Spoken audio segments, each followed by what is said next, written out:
6:04. Talk 107.3 FM, WBRP. Mornings with Brian Haldane, off and running. Brian here with you.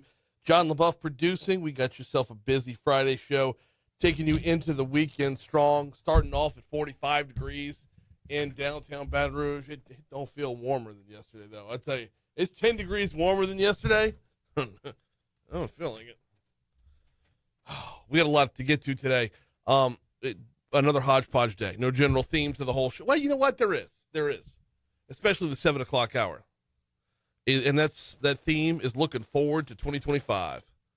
Let me give you the rundown a little bit here. Nan Swift from R Street going to join us at 6:35. We've had Nan on before. We're going to talk about DOGE right there, the Department of Government Efficiency, and how, look, they could do some things, but they're going to need Congress's help in a big way. 7:15, Tommy Faucheaux from the Louisiana Mid-Continent Oil and Gas Association. Kind of state of affairs, 2024 in review, 2025 preview. What's things looking like for Tommy's world when it comes to the Trump administration? Same question for Leah Long. She is with the National Federation for Independent Business. How's our level of confidence heading into 2025 when it comes to small business? 8 o'clock hour. You know what? We'll tease the 8 o'clock hour later. Let's get the top stories and trending.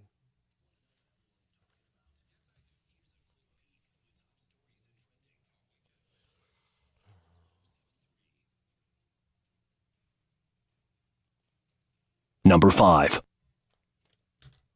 The principal of Glen Oaks High School was attacked during an altercation with a student last week, according to Lamont Cole. He was at Rotary Club on Wednesday. And, oh, by the way, what a showing at Rotary Club on Wednesday. In spite of the story you're about to hear, seeing Lamont Cole at Rotary, seeing his passion for this school district and this school system was nothing short of awe-inspiring. It was fantastic. Chef's kiss across the board. However, Lamont told the Rotary Club that the principal of Glen Oaks, Eric Randall, had been attacked, jumped by a student in his own office and injured. Last night, East Baton Rouge Parish Sheriff's Office said a 17-year-old student was in the principal's office, learned that he had been suspended for skipping class. Deputies said that student got mad, threw a chair, which knocked over computer monitors, landed on the principal's desk. The teen was arrested for aggravated assault and simple criminal damage to property and then released to his mother. The principal did get injured in the incident. Number 4. BRPD officers are searching for a person who went into a North Street building with a 40-inch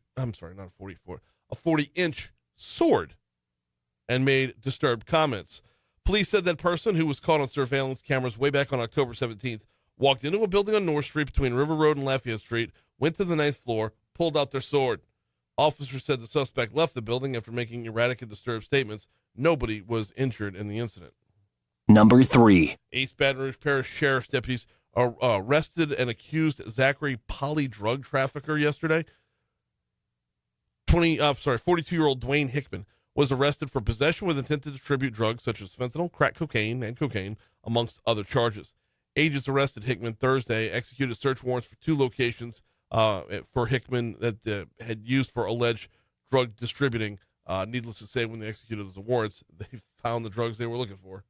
Number 2. Legislation aimed at improving the reporting and prevention of hazing on college campuses has passed both chambers of Congress unanimously and is now headed to the president's desk, according to Senator Bill Cassidy. The Stop Campus Hazing Act, which Cassidy introduced with Senator Amy Klobuchar from Minnesota, was written after LSU student Max Groover died being hazed back in a September 2017 Phi Beta Theta fraternity event.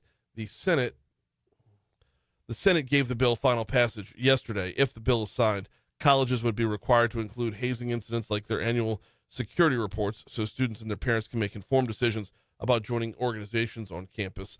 Colleges would also have to publish on their websites the institution's hazing prevention policies and list the organizations that have violated them. Number 1.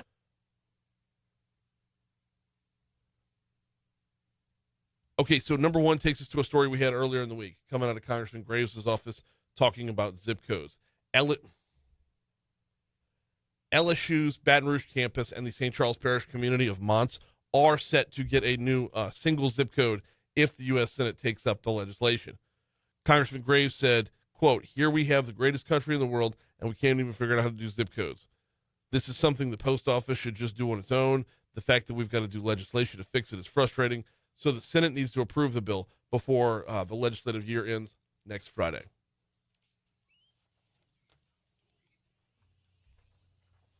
What's trending there, John? Well, Facebook owner Meta has donated $1 million to Donald Trump's presidential inauguration committee, sparking anger from some liberal and conservative commentators online, along with some support. There's really no reason to invest anger into this. I mean, that's Mark Zuckerberg knows he's done the Donald dirty, and kind of needs to play nice for a little bit. So, yeah. I mean, why invest anger into it though? Like, yeah, it's so visible that it's all just a game. Pretty much. I mean, that's where we're at with this. Like, to continue to invest your emotions. No, go bake some cookies for your neighbor or something. Yeah. Right. Plant a tree. Yeah. Get outside. Love your neighbor. Right. In other news, an online fundraiser created to help United Healthcare CEO Brian Thompson shooting suspect, Luigi Mangione, with his legal fees has surpassed $50,000. So people are lining up, huh? Support this guy. You really kind of, yeah. And can you believe, as amazing as it is that they've raised $50,000, they're only a quarter of their way to their goal. They set the goal at $200K. $200K. Man, I'm surprised. I guess I'm not as surprised that he's still getting this much support. I guess I shouldn't be surprised. I'm not. I'm not. It's we have a certain amount of bloodlust in this country, and we have a lot of misplaced blame. Yeah. Look, if you're going to get close to the blame, the CEO of a healthcare company is about as close as you're going to get to pinning things. They're all such ginormous systems. There are all these monoliths that are out there. Trying to pin things down on one dude as the guilty party is hard. And you're right. Yeah. He's in a role where, he's the CEO of a company that says no to a lot of people who are dying. So, yeah, he's one of many. Right. He's just right. He's not going through individual. He's not going through the claims themselves, saying no. He runs the company that has the responsibility to its shareholders to make money, and they're doing it the wrong way. But still, he's like I said yesterday, it's kind of in his job description to put the douche in fiduciary. In less disturbing news, Taylor Swift was the big winner at the annual Billboard Music Awards, taking home 10 awards, including Top Artist. Yeah. Yeah, nice of her to end the Eras tour just in time for that, huh? Yeah. It's the same thing with Taylor. It's like much deserved. I don't know. A lot of respect for you, especially, with the bonus, given her employees. Oh, yeah. Pulling like in that. $2 billion. Yeah. $2 billion. Sharing the wealth. Yeah. I don't know. It's hard to be mad at her, right? I guess. People get mad at people who have just too much attention put upon them as if that's their fault. Yeah. What can you do? It's 6:13 to Talk 107.3 FM, WBRP. We are due up for a quick break.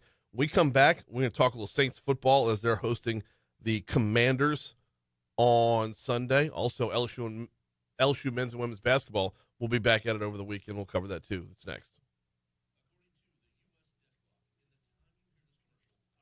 Hey, I got to add,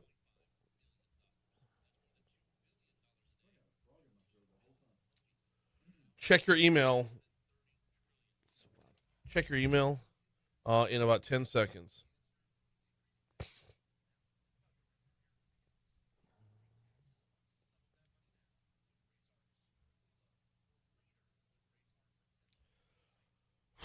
Goodness. I apologize for the jumbled title of it. I didn't get a chance to retitle it.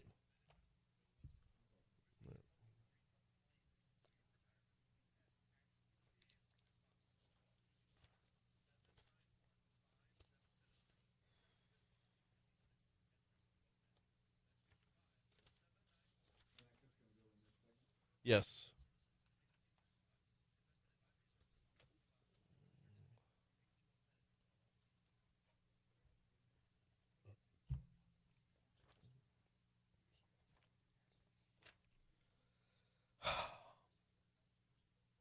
Nope.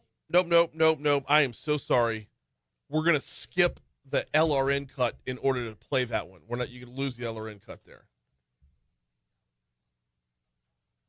Let me see if I got one more I can send you in time here. Can I get to one more in time? Okay.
Oh, I forgot I'm supposed to be editing the log.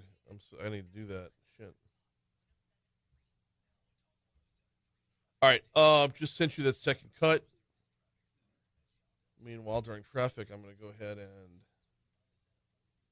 open up said log so we don't have random promos running when we get back to content.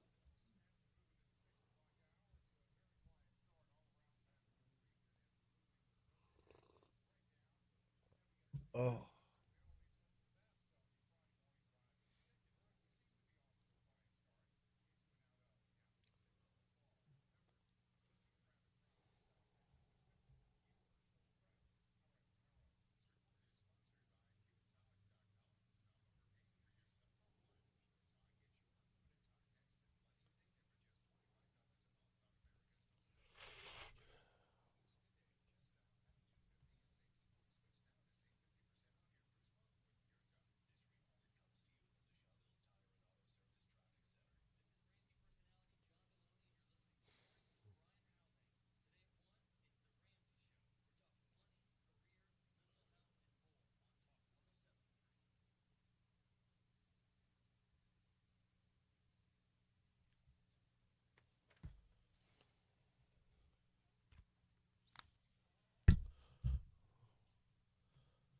.617 Talk 107.3 FM WBRP. Mornings with Brian Haldane rolling right along.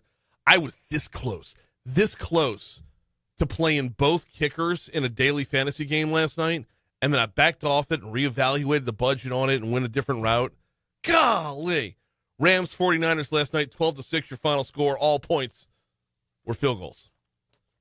I mean, I that would have taken home some serious cash if you played two kickers in fantasy football going up against people who were going to have, other skill position playmakers that normally score a whole bunch. So close. You heard Thursday Night Football right here on Talk 107.3 FM last night. Your home for Thursday Night Football and Monday Night Football, for that matter, is right here on Talk 107.3. Coming up on Sunday, Saints will be taking on the Washington Commanders in New Orleans. Jaden Daniels coming back to Louisiana as he's quarterback in Washington. Meanwhile, Saints safety, former LSU standout Tyrann Mathieu, talk about the upcoming matchup and what a fan he is of Daniels and matching up against him. Fan of him, are you? I mean, it's been not this week, obviously. But. Yeah, I'm a huge fan of him. I think everything he kind of done for LSU and, just the way he played and, how he grew from year one at LSU to year two. That's what you look for. That's what you hope for. So, I've heard a lot of great stories about him. First guy in, last guy to leave. Just a solid young man that was raised right. And, obviously, he's a damn good athlete, too.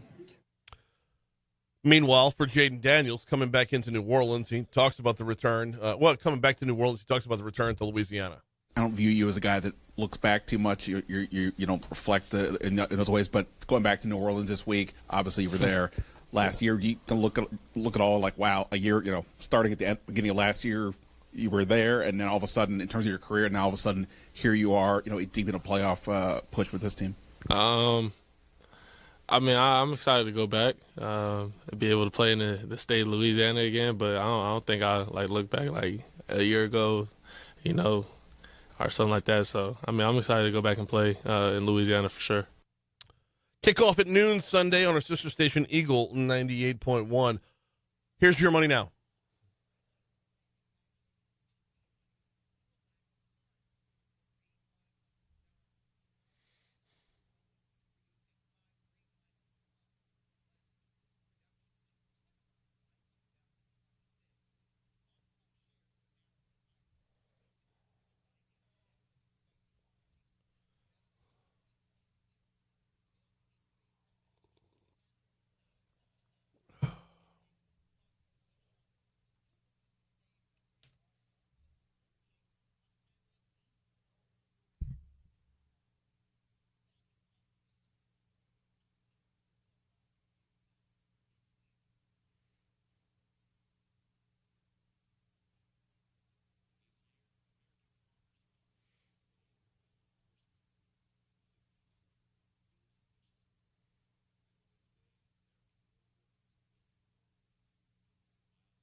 Looking great on your interstates to start off your Friday morning.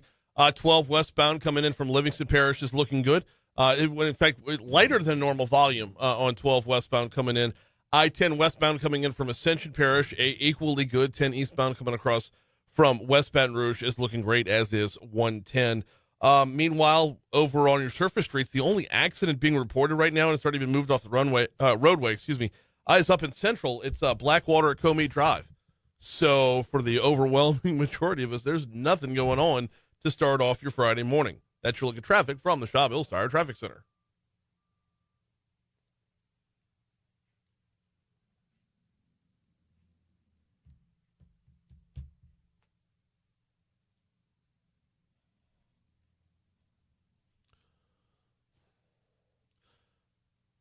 Coming up on 625 at Talk 107.3 FM WBRP, mornings with Brian Haldane, rolling right along. We're going to get into that drone story here real quick, because in just a quick minute, because there's just so much that we don't know yet. That being said, let me finish up on sports here. Tomorrow, over on our sister station, Eagle 98.1, at 3 p.m., LSU is going to be at SMU, taking on the Mustangs. Not technically on SMU's campus. They're going to be at the Comerica Center in Frisco, Texas. LSU and SMU, 3 p.m. tomorrow over on Eagle 98.1.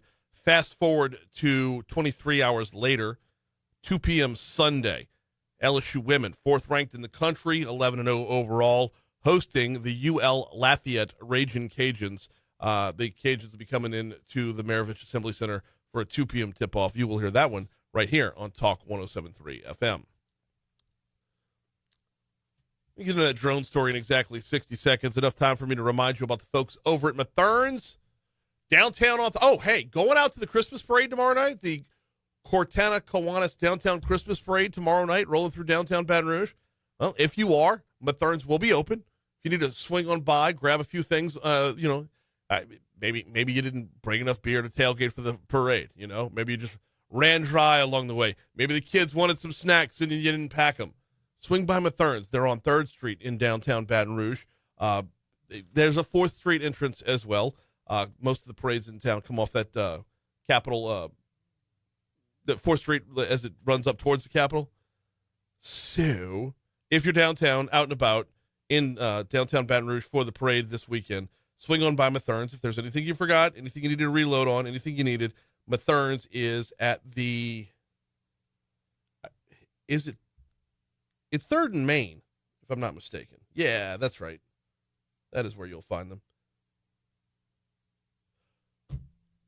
There's also a location over on campus, the Nicholson Gateway Shopping Center.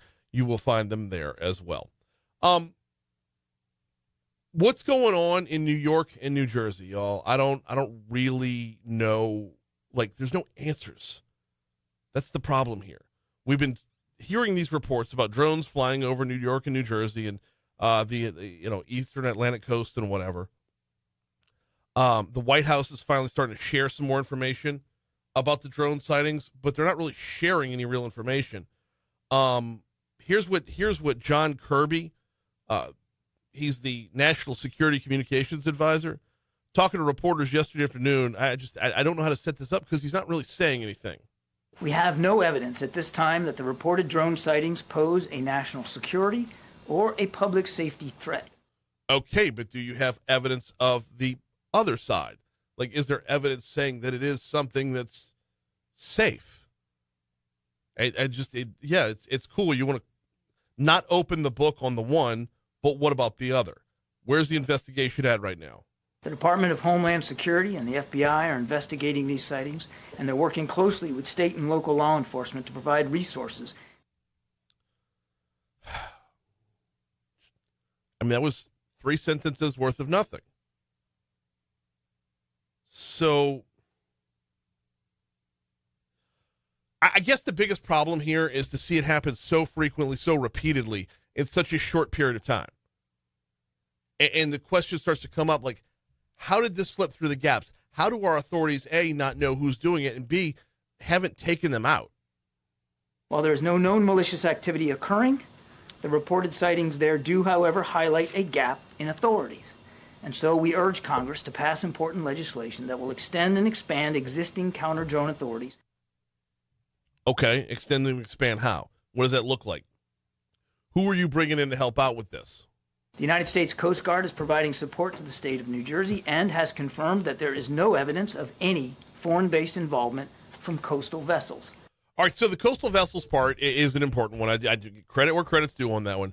There was a story going around yesterday saying that that Iran had sent a quote-unquote mothership and had it parked off of our coast and was sending the drones up from there. So of that press conference from John Kirby yesterday, that little nugget right there dispels that. In fact, Kirby was asked directly, point blank later on, if there was a response to that, and he said, no, there is no boat.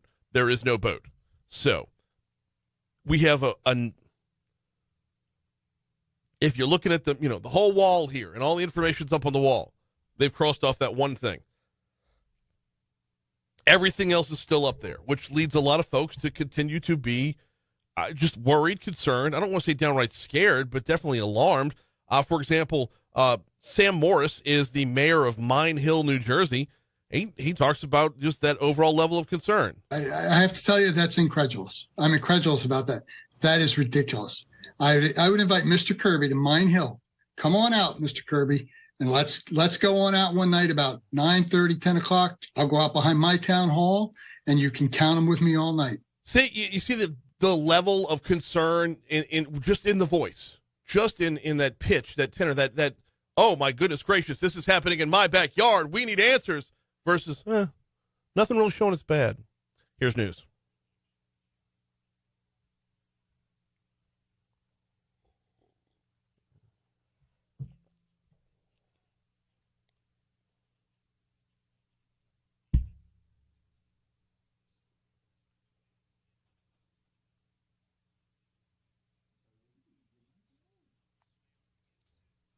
There it is. Okay.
Do I?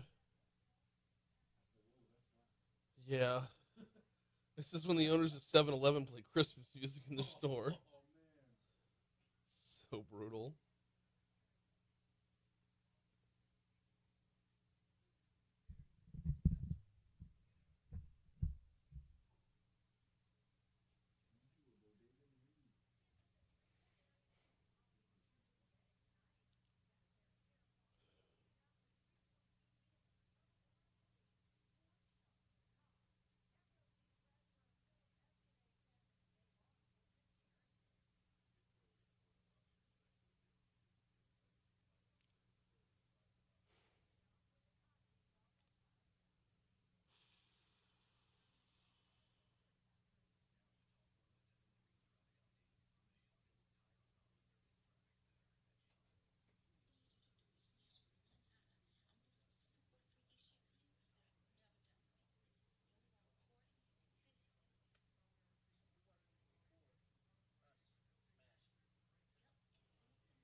Sweet.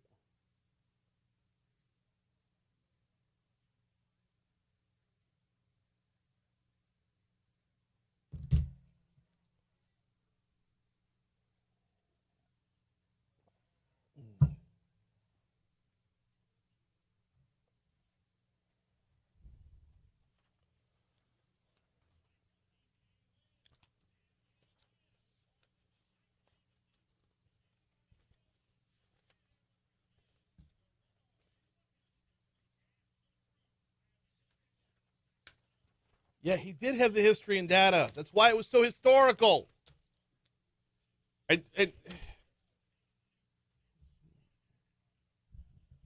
want to go back and listen to the Moon Griffon show the day after the Patriots beat the Falcons in the Super Bowl. Moon was like, everybody else said Patriots down 28-3. Oh, they said it couldn't happen. No. Tell me anybody walked into last Saturday saying, I know definitively that Sid Edwards is going to take this thing. Nobody said, look, how many times did I say, oh, yeah, the math is there. Everything about the numbers are right. I understand that. But 5 straight elections, 20 consecutive years. We had history on the side. History was on the side of shit's going to happen. Yeah. Something's going to go wrong.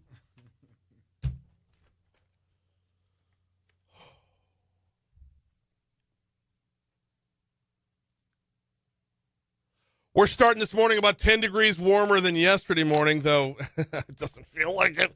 With your full forecast, here's Kate Cowan.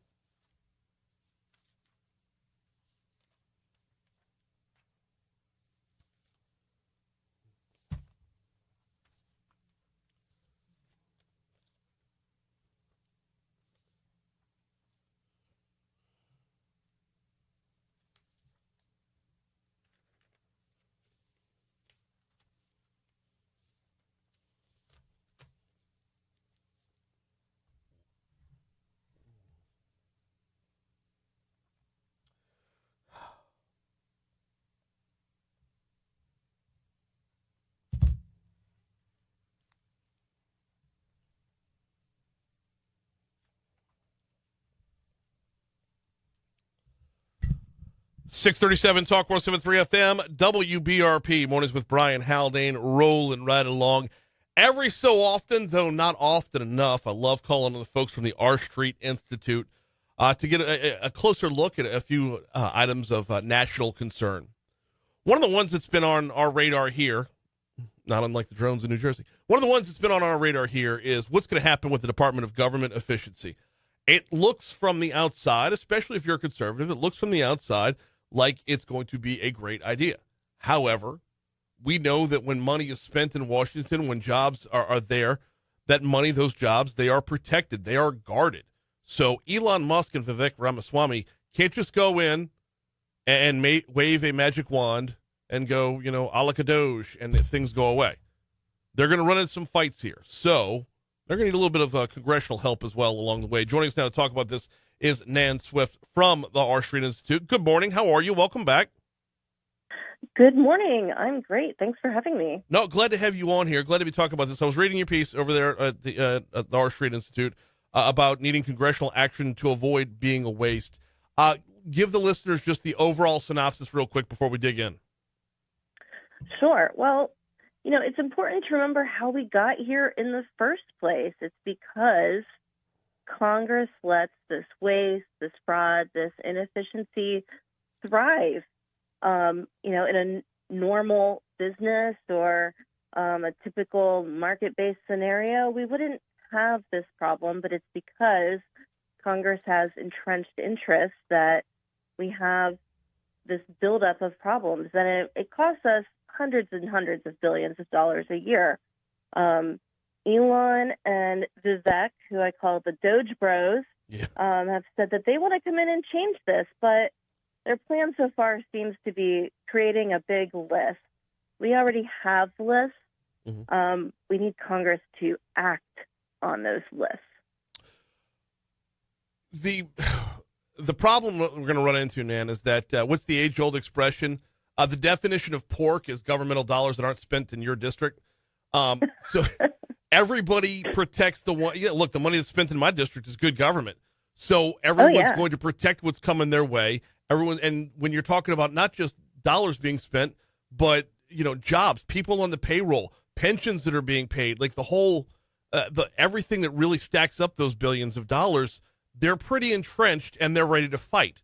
So what's it going to take is this going to be a matter of they're going to pick them off one at a time? I mean, what's it going to take to get some real movement out of the Doge Bros? Well, one good thing is that, these guys are shedding light on this problem, and they're bringing people to the conversation who hadn't paid attention before. Mm-hmm. This is usually the environment for wonks like me who like to count up all the dollars and wring our hands, but no one was really caring. So that helps a lot. And their cachet is significant right now, especially with an incoming Republican Congress, Republican president. That might help. And all this attention can only be a good thing. But ultimately, it's our crushing debt that's going to force Congress to make choices. I'm just worried that by the time we get to that point, these choices are going to be really painful. Okay, so what you're walking up to now, and we're talking with Nan Swift from the R Street Institute about Elon Musk and Vivek Ramaswamy and the Department of Governmental Efficiency. What you're walking up to right now is, if you look at it as this one big thing, it looks like billions or hundreds of billions of dollars of waste. But when you break it down into the minutia of it, when you start to look at department by department, job by job, dollar by dollar, an argument can be made for each one in a vacuum. For sure, but I think given our record debt, and I just can't emphasize that enough, it's beyond what anyone ever thought was possible, which creates a lot of uncertainty. Economists, frankly, don't know what happens and where that tipping point is. But we're at a point, I think, now, before things get worse, that, we just can't afford all the nice things. All these things are nice to have. I think it's nice to have shiny new weapons systems and to keep making tanks because it preserves jobs in certain places. All these things are nice, but do we need them and can we afford them? This is the type of tough conversation that families have around their table when they have to make a dollar stretch, and that's what we need to be having. Okay, but the two examples you gave, that's where you're going to start to strike the nerve there. The two examples you gave are both military examples. The military protects us. Now you're talking about entering fear into the equation. So this is where the conversation gets tough, doesn't it? It gets very tough. Yeah, I'm not super popular. I always bring up these uncomfortable conversations. Literally just spent my coffee all over my computer. That was fun. In the hall of Congress, not a lot of friends when it comes to things like this. But, here's the bottom line. I do think that national defense is the most important thing our government does. But does just throwing more money at something make us more safe? I would argue not only does it not make us safe, it makes us less safe because we spend so much money on things that are ineffectual because we say, well, national defense. Right. Well, we have ships that don't work. We have, planes that crash, or the new F-35, which needed new engines just as they rolled off the production line. Oh, and they overheat, so we have to keep them in moderate climates, and we can't test drive them enough for the pilots, and we're changing the design as we go. Because there's no budget restrictions, sometimes people feel like we can just keep going. Whereas those of us who have to budget, we have to think like, okay, what do we, need? What's the top priority and what works? Mm-hmm. I'm not going to invest in a car that's being built as I drive it. We're talking with Nan Swift from the R Street Institute about the Department of Government Efficiency, or as she's calling them, the Doge Bros, which is going to stick, by the way. So for those that want to kind of play along at home, there's been a commission, the Grace Commission you referenced in your column. that's got a bunch of recommendations. And you mentioned a few military for sure, and that's going to be a number of big ticket items. But aside from that, where do these recommendations come in? What else could possibly be on the chopping block? Well, I'm glad you asked because we have lots of great options out there. The thing is, the work's already been done. Congress has access to so many great lists. In fact, just yesterday was kind of my Christmas day. The Congressional Budget Office, that does all the scoring of bills for Congress and tells us how much money we have or don't have to spend. They came out with their biennial list of deficit reduction recommendations, and they had hundreds of billions of dollars of recommendations of where to cut, and they don't leave anything off the table. But if we're looking for the big dollars, it's actually in entitlements, things like Medicare, Medicaid, which have major fraud problems, Social Security. Maybe the very, very rich people could use a haircut on that. They have all these recommendations there. And again, not all comfortable, but they've done the math. They know where we need to cut and where we can cut if we had a little congressional will. Nan, I want to ask you about strategy here, and I started it on a little while ago, but I want to take it through how this is going to play out in real time. Do you envision more of they start to pick it apart one by one, or is it going to be like blanket 5% haircuts for everybody? I think we just don't know yet. I mean, well, first of all, this is not an incoming administration or personas who are known for doing things in, let's say, a normal way or in an expected way. They're certainly moving fast and breaking things, as they like to say, in Silicon Valley, where these guys are from. So I'm not sure what to expect. What they say is that around July 4th, they'll have a report.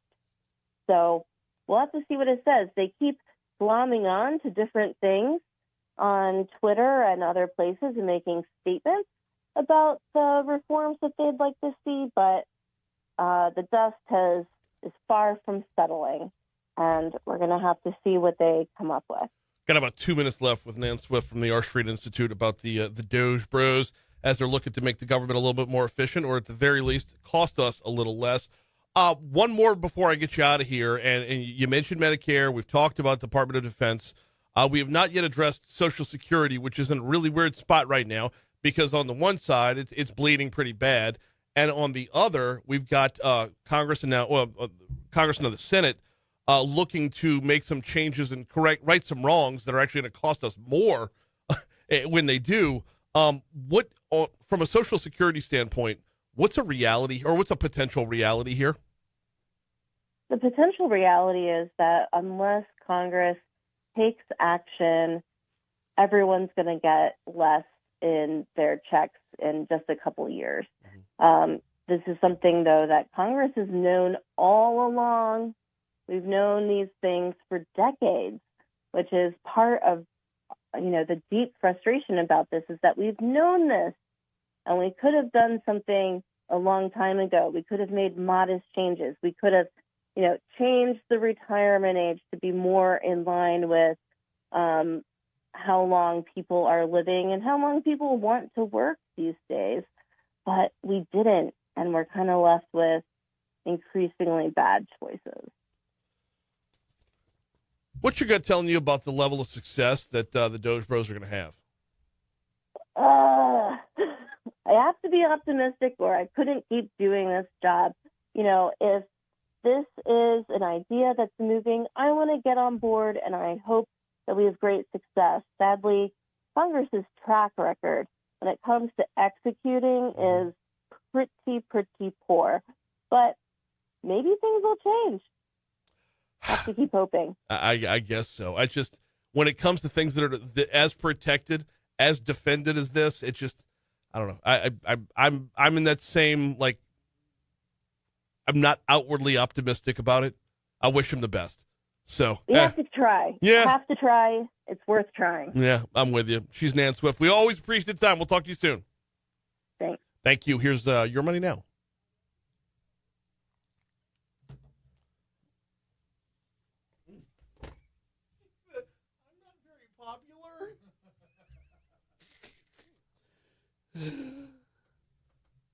Ah.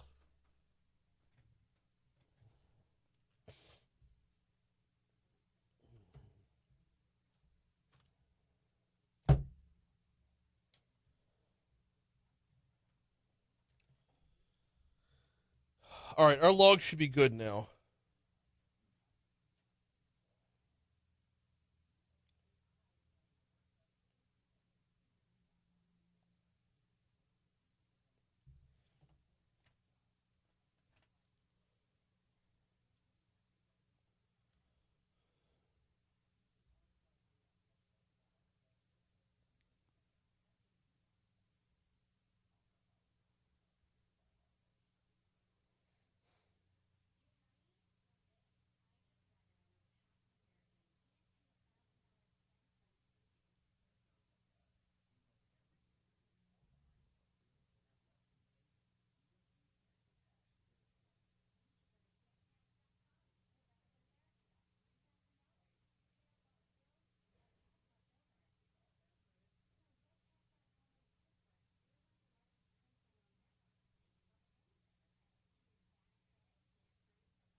How long do I have?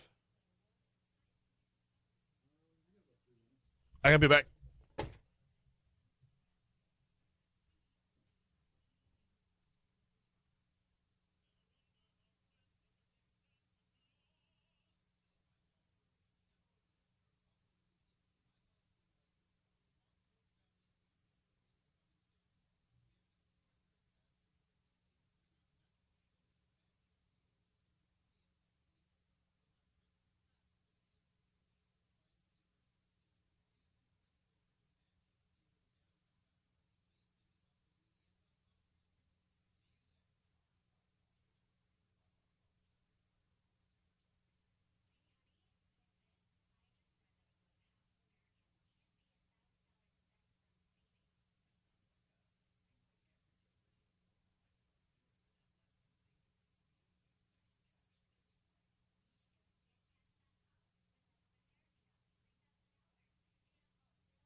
All right. Wednesday, January 8th, Rob Barrere.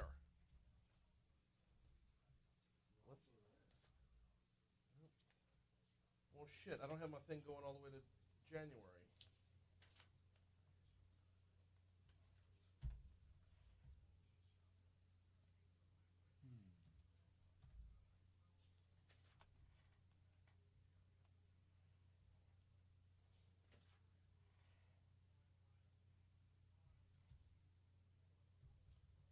Second Wednesday of the month gives us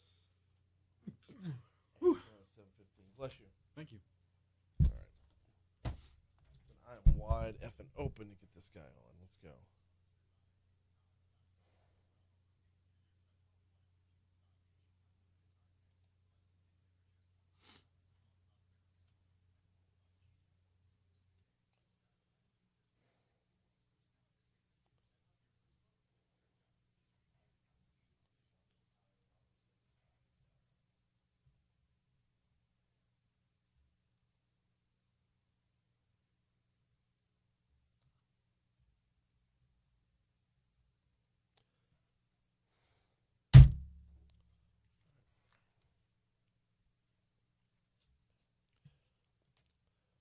6:55, Talk 107.3 FM, WBRP, Mornings with Brian Haldane, rolling right along. Thanks to Nan Swift from the R Street Institute for hopping on board. Talk a little bit about the potential effectiveness of the Department of Government Efficiency. I'm not all that confident. That being said, they're going to get something done. They're going to be on the clock to get something done. They'll get something done. My concern is, and I'm going to sound very much like Moon Griffon here, is they're going to get something done that looks good on paper but has no application in real life. So they can justify their salaries and keep moving forward, and yet we don't see any change, literally or figuratively. So that'll be available on demand at talk1073.com after the show is over with today. What are we getting into here other than, you heard that soundbite from the governor in our news at the bottom of the hour about the recently passed tax cuts and whatnot. We're going to dig in on that in just a second. I do need to remind you, Talk 107.3 is heading back to our nation's capital to celebrate Washington Mardi Gras.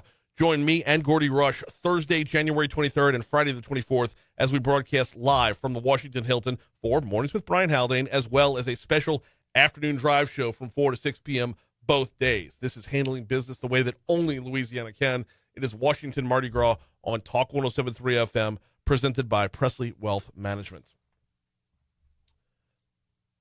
The governor is sounding off on the successes of the recent special session on tax reform. Package of bills that got passed includes reducing the individual income tax rate to 3%, lowering corporate taxes, raising the state sales tax up to 5% up for 5 years. We signed those bills into law, and now the future of the state is really in the hands of the voters come March when they vote on a constitutional amendment that rewrites Article 7. And rewriting Article 7 will open the door for them to do a heck of a lot more. By the way, this is the potential for $1.3 billion in tax cuts is there. But it's going to be offset with the raising of sales tax as well. But that leaves so much in the lurch of not knowing how things are going to play out because, well, if you have more income, are you going to spend more? So along with the $1.3 billion in tax cuts, there's the increase in standard deductions, which I think we can all like, the elimination of the corporate franchise tax, which I know the business world is fired up about. Landry went on to emphasize that the reforms have the potential to put a stop or just really curb the out-migration that we've seen in the state and attract businesses by enhancing our competitiveness. Started the year with a theme to come back home and that we wanted people to know that Louisiana was open for business and in a new place. I don't know about you, but as I've followed this story, as I've followed each one of these bills through, as we've talked with more than a dozen legislators over the course of that brief session, I tended to get bogged down in the robbing Peter to pay Paul end of it. And get bogged down in the, well, you're moving my taxes from one hand to the other. Sure, my income tax is going down, but my sales tax is going up. And I've been looking at this through the lens of how does this affect me? Well, when you back up to that 10,000-foot view, it changes perspective greatly because the real goal here is attracting business. Look, if I have a net of zero here, if my tax dollars don't go down, don't go up, because it's a trade-off, even if it's a trade-off in my own life, well, number one, it's a trade-off that I can make my own decisions on because I decide when I pay sales tax, because I decide what I buy. But even if it's a straight trade-off on that front, if businesses in other states see the efforts of our state legislature and say, hey, they're doing something to move them in the right direction and make it more palatable for me to invest in that state, well, then I have to forget about my own personal economy and say a rising tide lifts all ships. And it's at that point that we can declare this recent session a win. So a lot promising coming out of the session, but they're definitely on the clock for sure. Hour 2 is next.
What the Dookie Man? There we go.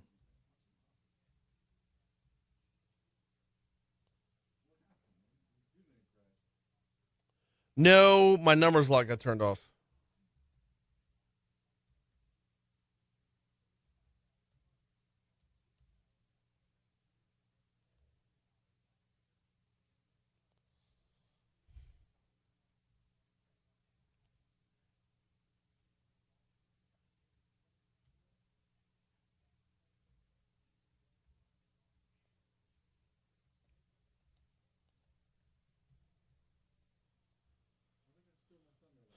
Yeah, I'm sure they did.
A question for the Facebook audience. Has anybody been to one of the new Aldis in town yet?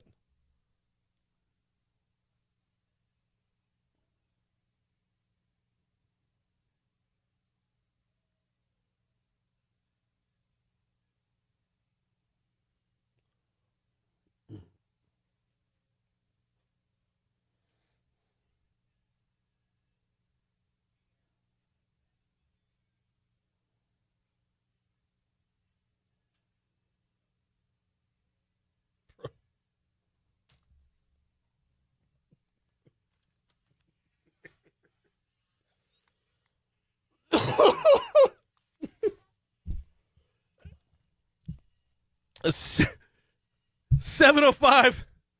Talk 107.3 FM, WBRP. Mornings with Brian Haldane rolling right along. Hour 2 coming your way right now. Brian here with you. John LaBeouf producing. We got a busy second hour coming your way. A lot of looking ahead to 2025 in this hour. We're going to talk with Tommy Faucheaux from LaMoga, the Louisiana Mid-Continent Oil and Gas Association. Get a state of his industry as 2024 comes to a close, kind of a year in review. But more to the point, with the Trump administration coming back, how's next year look? I mean, is it full-on drill, baby drill for 2025? We'll talk with Tommy in our next segment. Also this hour, what's the level of confidence as we make our way through the holiday season. What's the level of confidence in small business out there in Louisiana? How are we looking to, are we hitting the ground running for 2025?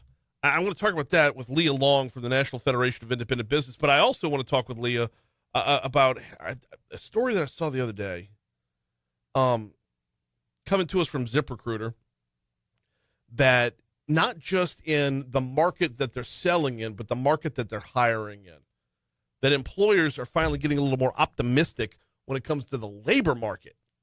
We'll talk with Leah Long at 7:35. Right now, top stories and trending.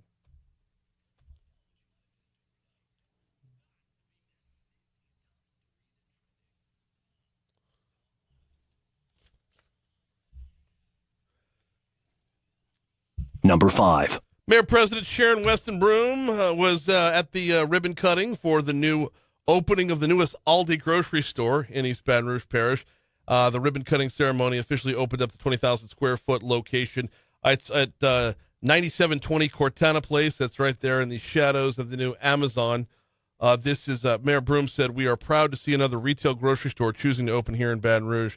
It's so important that our residents have access to the full range of healthy food options. This is yet another success in our dedicated efforts to bring affordable groceries to neighborhoods across the parish." Number 4. The principal of Glen Oaks High School was attacked during an altercation with a student last week. Superintendent Lamont Cole was at the Rotary Club on Wednesday. I was there for this talk. And this story got kind of buried in the middle of it because Lamont Cole was unbelievably inspirational in speaking to the Rotary Club about his passion for the EBR school system. And within it, he was talking about the passion of a lot of the employees that work there, one of them being the principal of Glen Oaks. Well, apparently last week, and Superintendent Cole told the story, the principal was attacked, jumped in his own office by a student, and was injured along the way.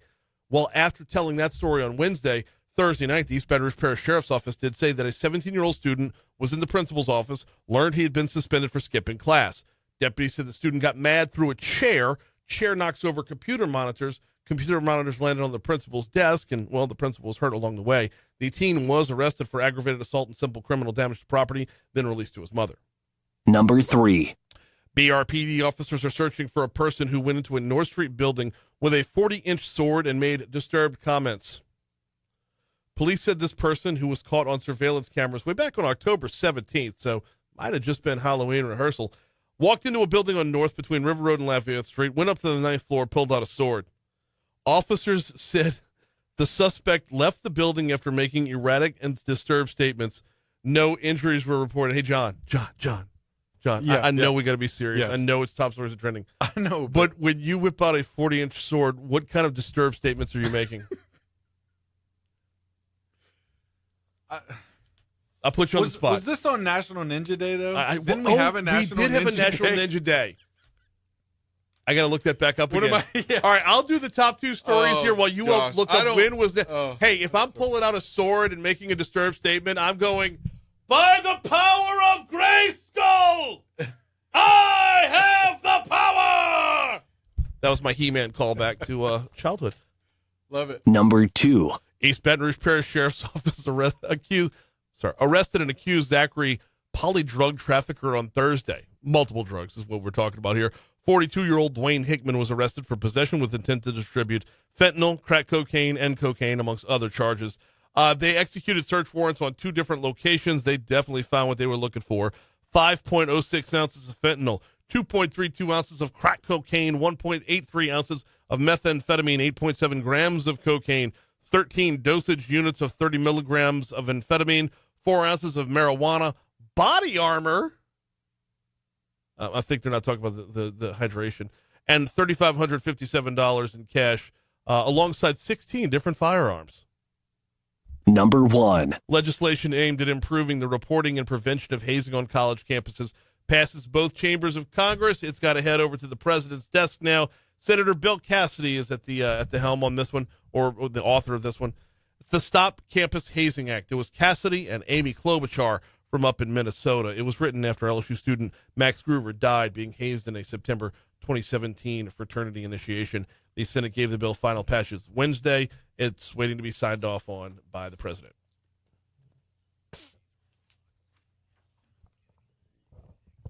What's trending, John? Well, Facebook owner Meta has donated $1 million to Donald Trump's presidential inauguration committee, sparking anger from some liberal and conservative commentators online, along with some support.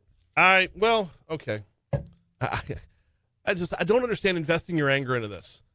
If you feel betrayed because Mark Zuckerberg is now looking like he's supporting the other side, did you really think he loved you back? Just did you really? You knew what this was.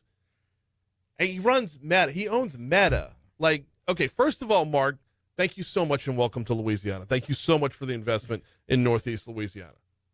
So, that being said, I understand that ginormous AI data center is a business transaction. I don't expect him to love me back. No. But getting mad about this, it's like the anger comes from betrayal. And the betrayal assumes some level of loyalty to begin with. Yeah. He doesn't love you back. Right. He doesn't love the case. At the end of The Social Network, remember the movie The Social Network? When he's clicking refresh to see if the girl liked him back? That's right. We're all feeling like that right now, aren't we? Please, Mark. Accept my friend request.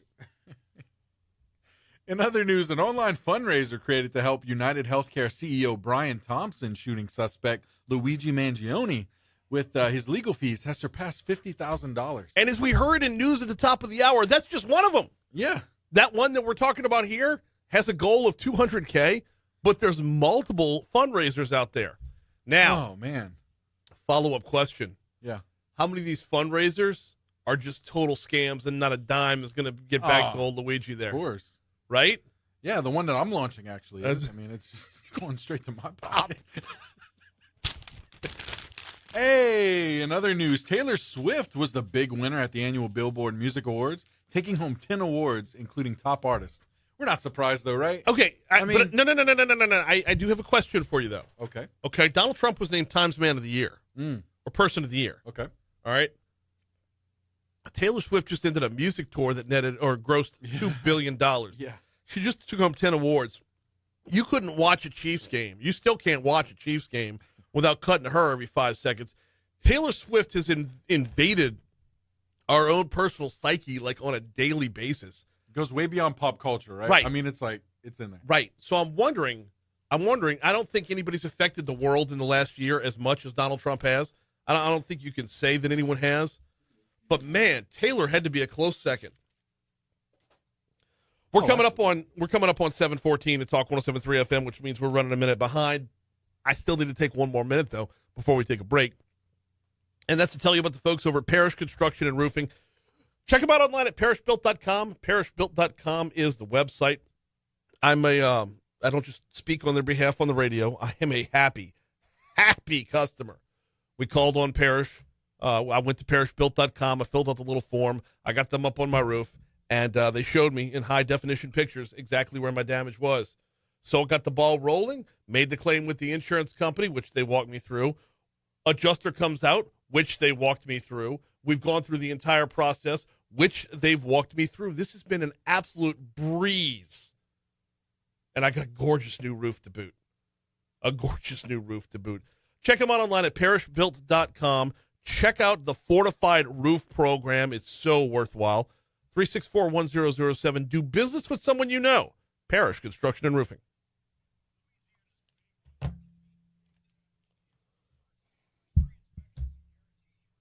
Okay. I gotta share the damn. Is that Tommy? Cool.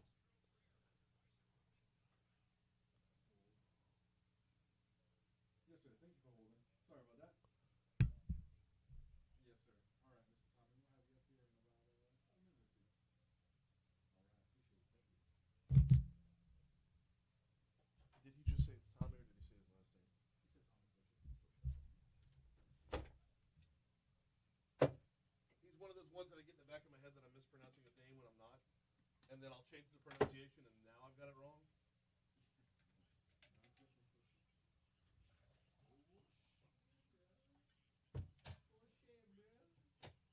Yeah. Cajun names, man. I was talking to somebody at the Rotary meeting on Wednesday, trying to explain what the T in T-Bob stands for. So what does the T in T-Bob stand for? I said petite. Petite. Yeah, I guess. It does. Junior? Yeah. Yeah. Well, no, little. Little, yeah. T stands for little. Yeah, yeah. Little Bobby. Yeah, that's what I mean. Right. Like, Petite. I mean, the I'm French T. word John. is petite. Right. Yeah. But it comes like From the French. Right. Yeah. And how Cajun French is such a bastardization of the language that it has to be called its own language. Yeah. Yeah, there are a lot of T's in my family as well. I have to explain the same thing to my kids. How T. John, T. Percy. T. How does petite shorten to just T? Like, well, you don't pronounce the last T, so it's just Right. petit. Yeah. And then eventually the P drops off. It's just T. I'm like, that's. Yeah.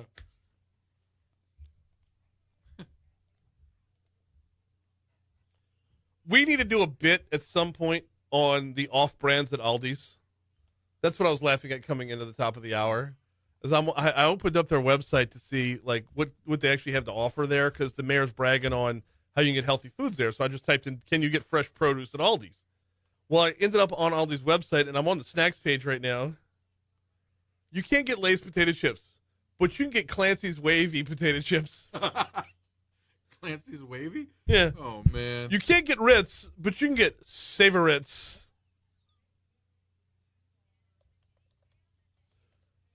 Oh, God.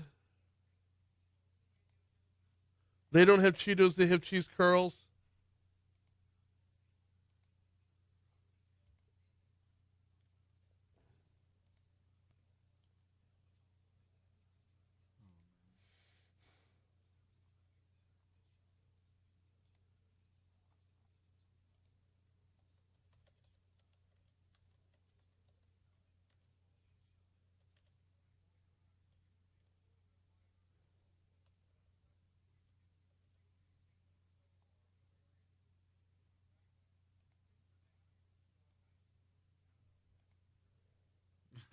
I see they don't have Pop-Tarts. They have Toaster Tarts.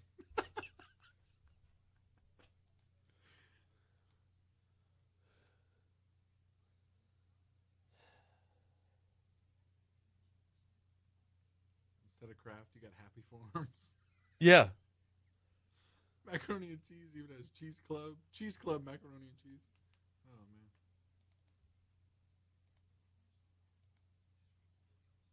Oh, I see the Clancy's is big. Yeah, Clancy's looks huge over there. Must be their, must be like their brand. Yeah.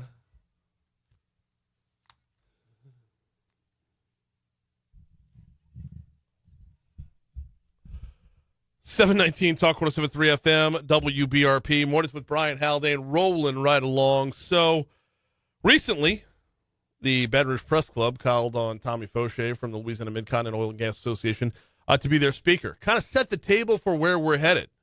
Well, followed up on that, I said, you know what? I want to share that information with this audience as well. So we welcome aboard. Tommy, how are you, man?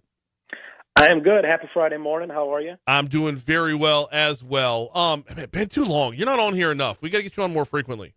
Well, let's do it. I want to talk to you if you want to talk to me. Always, always. Let's dive right in. State of the industry right now is what? Optimistic. I think, look, we are rounding out a year that has been full of activity. I just was listing some bullets. I mean, think about 2024. Started with the Landry inauguration. New team comes to Baton Rouge. Multiple sessions throughout the year. A lot of issues in those sessions. Then you get ready for the entire federal campaign season, which was, far from uneventful. Right. Then you have, this special session in Baton Rouge. Now a Trump administration's on the way, and the year's not even over yet. But I think, look, I sit right here and I look at an incoming Trump administration. You couple that with, which is going to be pro-energy. We expect to see the administration, take some steps in their early days that are aimed at making America pro-energy and pro-oil and gas and continuing all the things that we know we need. And in Louisiana, when you take that and you put it with a Landry administration, Governor Landry is pro-energy and wanting energy investments. That should spell optimism for us. And so We have a lot of work to do. It doesn't happen automatically just because the occupant of the White House changes. But there's hope and optimism for continued energy and oil and gas investment in Louisiana, and I'm excited about that. How bad have we been hit over the last 4 years? Like, what's the state of the industry as far as, Donald Trump gets sworn in? Like you said, it's not gonna be an overnight fix. We're not all just be rolling in cash tomorrow. But how are we limping? Are we hurt? Are we just not able to run full speed? Like if you were filling out an injury report like a football team, are we questionable, doubtful? Where are we? Yeah, look, that's a great way to put it. Thank you. There are some things that are questionable day to day. But look, this is what I think. And as I too am waiting to see who the next Saints head coach is going to be. We, for the last 4 years, and this is a credit to the industry, in Louisiana and quite honestly around the country, industry has been doing its best to not lose ground, to find ways to continue to do what we know the world needs, and that's to produce low-carbon oil and gas, whether it's Gulf of Mexico, onshore, continuing to invest where possible. And so we haven't lost a lot of ground. Look, headlines like an LNG pause on permits that the Biden administration tried to do early in the year clearly was not productive, and the courts pushed them back on that. We saw a lot of negative action early on in the Biden administration towards refineries. And I would remind you, I was telling this to the press club on Monday, gasoline prices were going up considerably as President Biden took office. He then turned around and wanted to blame refineries. And the case is, he had been saying in the campaign a year earlier that he wanted those refineries to go out of business. All that being said, the industry has continued to do what it does best, just be consistent and reliable. Mm-hmm. And, as we kind of pivot going forward, I think because the industry has put itself in a good posture to weather some of that it will quickly start to respond. Look, we had the first ever lapse in the 5-shore leasing plan for the Outer Continental Shelf in the Gulf of Mexico. I tell people all the time, when you award a lease to an oil and gas producer in the Gulf of Mexico, it's 10 years from the time you award the lease to you actually have production. Right. And so we would not have felt the impacts of the last 4 years in this kind of anti-fossil fuel posture for many years to come. I think the industry has done its best to maintain, and will try to make up and have the ability to make up for a little bit of lost ground because it has only been 4 years. Talk with Tommy Faucheaux from the Louisiana Mid-Continent Oil and Gas Association. Tommy, I want to get away from oil and gas for just a second. I know that's literally in the title, sure. But energy companies have diversified over, in recent years. For those that are, quote unquote, concerned about the environment, I don't think that diversification is going away anytime soon. No, and it was a question I received Monday. I think a lot of people assume that you'll have like this windshield wiper effect. You go from Democrat to Republican, Biden to Trump, and some people would try to equate that to oil and gas to not oil and gas and back and forth. I think the diversification, we have to remember why it's happening. One, there is an honest, consistent approach from industry to be part of the solution when it comes to reducing carbon emissions in our atmosphere here in the United States and around the world. The industry was committed to that prior to a Biden administration. We'll remain committed to that as the Trump administration comes into office. That is consistent. One, because we want to continue to do our part as an industry to improve the environment. And two, there is a market for lower carbon products. Consumers who shop at Amazon or Walmart or Target want products that have a lower carbon footprint. And it starts with the energy used to make a lot of these products. And that's what we do. We produce it. There have been federal tax credits that help try to incentivize some of that activity. Will some of this change as we go into a new administration? Absolutely. We don't know all of the details. Some things may look different, but I think the themes of the federal government continuing to work with companies as they try to produce more oil and gas so that they can meet the energy demands of our communities around the world, but at the same time reduce carbon emissions. I think those themes will continue. They may look a little bit different. The administration may talk about them differently, but these are efforts to continue to improve the environment and efforts for businesses to continue to be successful. And we want all of that. And, I've said it on your show many times, when you look for a world that needs more oil and gas, that wants to decarbonize, then you should want and need Louisiana, because what we have found is that we are in the sweet spot of doing all of that. We can increase oil and gas production, and we can invest and create jobs because of the efforts to decarbonize. Let's talk about the importance of energy independence here. And I've heard nothing but an embracing of all of the above from those in the oil and gas world. But either way, as long as it's bringing us around towards more energy independence, there are greater effects of energy independence greater effects than just the price at the pump. I mean, this goes a long way. Well, absolutely. In just the last 4 years, and, we wake up this morning and we continue to watch change in the Middle East. We're watching activities in South Korea. I mean, you can, every morning, if you want to look, take a quick run around the world, there are issues that impact the global economy, and energy is a significant part of what makes the global economy move. Look, from the a U.S. standpoint, I look at it two ways. One, yes, energy independence, and you will hear the Trump administration talk about energy security. I think it is just that, the idea that you are not reliant on the world to meet the energy demands of this country. That's important from an economic and from a national security perspective. And so I'm confident that's going to be a priority. We've heard the president-elect talk about it considerably. On the flip side, there's also an American responsibility as we work towards, continuing to play the leadership role that America plays in the world of helping provide energy to the world. One of the more perplexing, when you look at perspectives, when you were looking at the Biden LNG pause on new permits, was that it was coming at a time when the United States and Louisiana was exporting natural gas via LNG to Europe to make up for what was being lost because of the war with Russia and Ukraine. A lot of European countries, rightfully so, stopped taking natural gas from Russia. And so the United States was able to fill that, which was good, because remember, the Europeans are our allies. Yes. So we'll play in both. We want energy security, American energy security, American energy independence. But then at the same time, we also want the ability to serve the needs of our allies, whether it be LNG or other forms of energy. And when we do all of that, that's good for our local and state economy as well.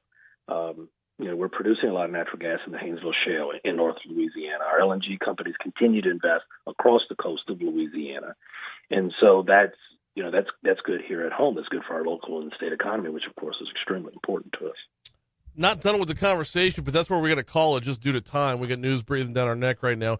I got to get you back on real soon, because we didn't talk about the tax reform session. We didn't talk about how soon folks can expect to see, any kind of change in oil and gas. So let's get you back on real soon. I apologize. We just ran out of time today. Hey, we'll do it. Merry Christmas, Brian. It's always great to be with you. Merry Christmas to you as well, Tommy. We'll talk to you very soon. I'll text you. Here comes news. Oh, wait, we got about 20 seconds? Oh, okay. My bad. Is it enough time to say that Home for the Holidays is still open right now? Citizens Bank and Trust and Talk 107.3 FM bringing you, hopefully paying your rent or mortgage to the tune of $18,000. Home for the Holidays is still open at talk1073.com.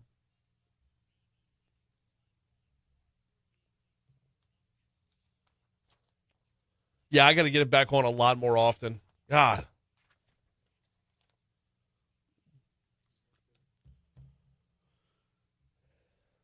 Oh.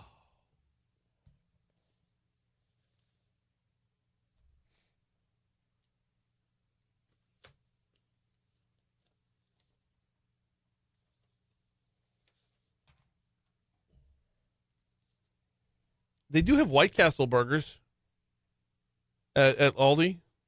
It's actually White Castle? Yeah, it's actually White Castle. It's not like, I don't know, something else? No, it's actually White Castle. I mean, unlike instead of tater tots, they have potato puffs. Puffs? It's part of the Season's Choice brand. Oh, man.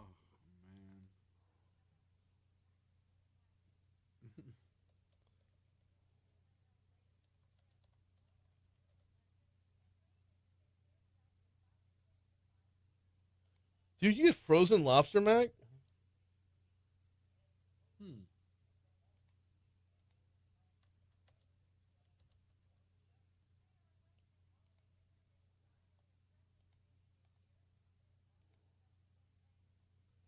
They don't have Lucky Charms. They have marshmallows and stars. I gotta find breakfast cereals. Breakfast cereals are gonna be where all the name brands fall to the wayside. Instead of Sprite, they have Citrus Twist. Ooh. What's their Dr. Pepper knockoff? Oh, that's good. Let's see if I can find it. They have, okay. They have Frosted Flakes, but the mascot's a bear. They're in a bowl.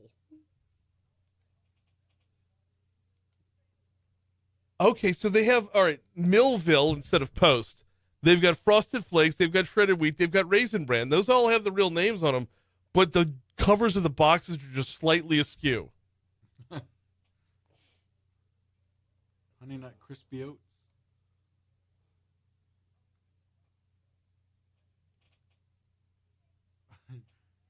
Fruit Rounds instead of Fruit Loops. Kids Crunch instead of Captain Crunch. Oh, man. Okay, so they have the General Mills cereals. So Cinnamon Toast Crunch, Honey Nut Cheerios are the same. Yeah, don't forget to get your Crispy Rice, not Rice Krispies.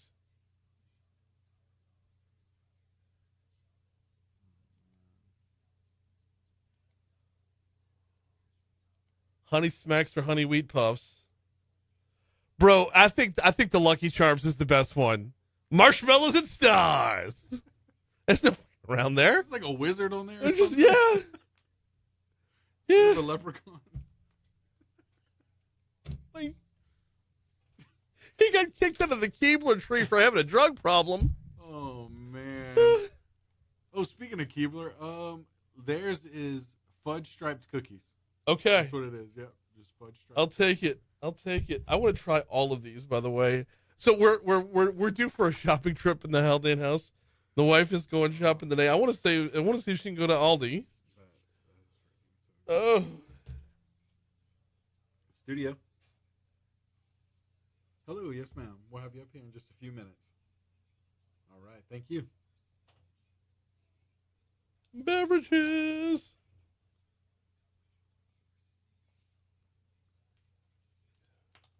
They have LaCroix? They do have LaCroix. Coca-Cola products, okay. Capri Sun, that's legit. Oh, come on, man. This isn't fun. Arizona? Yeah, give us some. Gatorade, Red Bull, they got... This is all real shit. Oh, y'all suck. We're going there for the off-brand, man. I know. How am I supposed to make fun of that? All right, shop Red all Bull sodas. would be like Blue Horse Energy or something. Right. There we go. Summit Citrus Twist. Summit Citrus. Now we're talking. Now we're talking.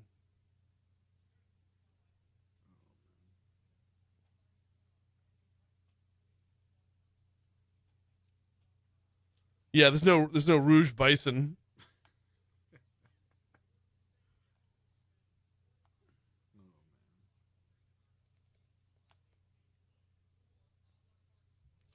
What do we got going on Facebook? Let's see.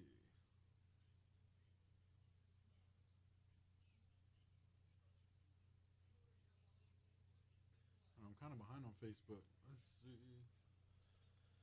I haven't watched Landman yet. Billy Bob Thornton. It looks good. The clips on TikTok look great. Also, there's a conspiracy theory that like the money to produce that show comes from the oil and gas industry. Fascinating.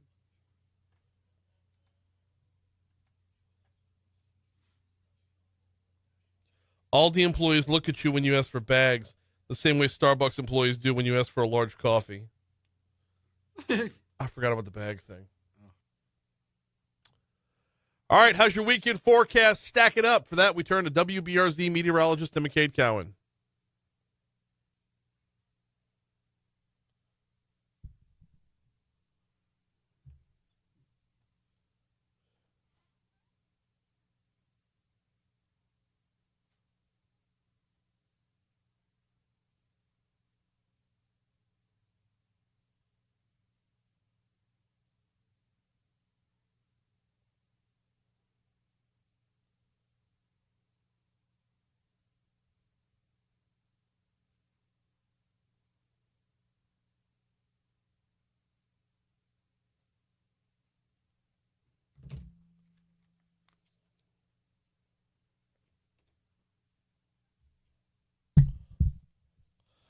.737 Talk 107.3 FM and WBRP. Mornings with Brian Haldane rolling right along. Do you have lunch plans today?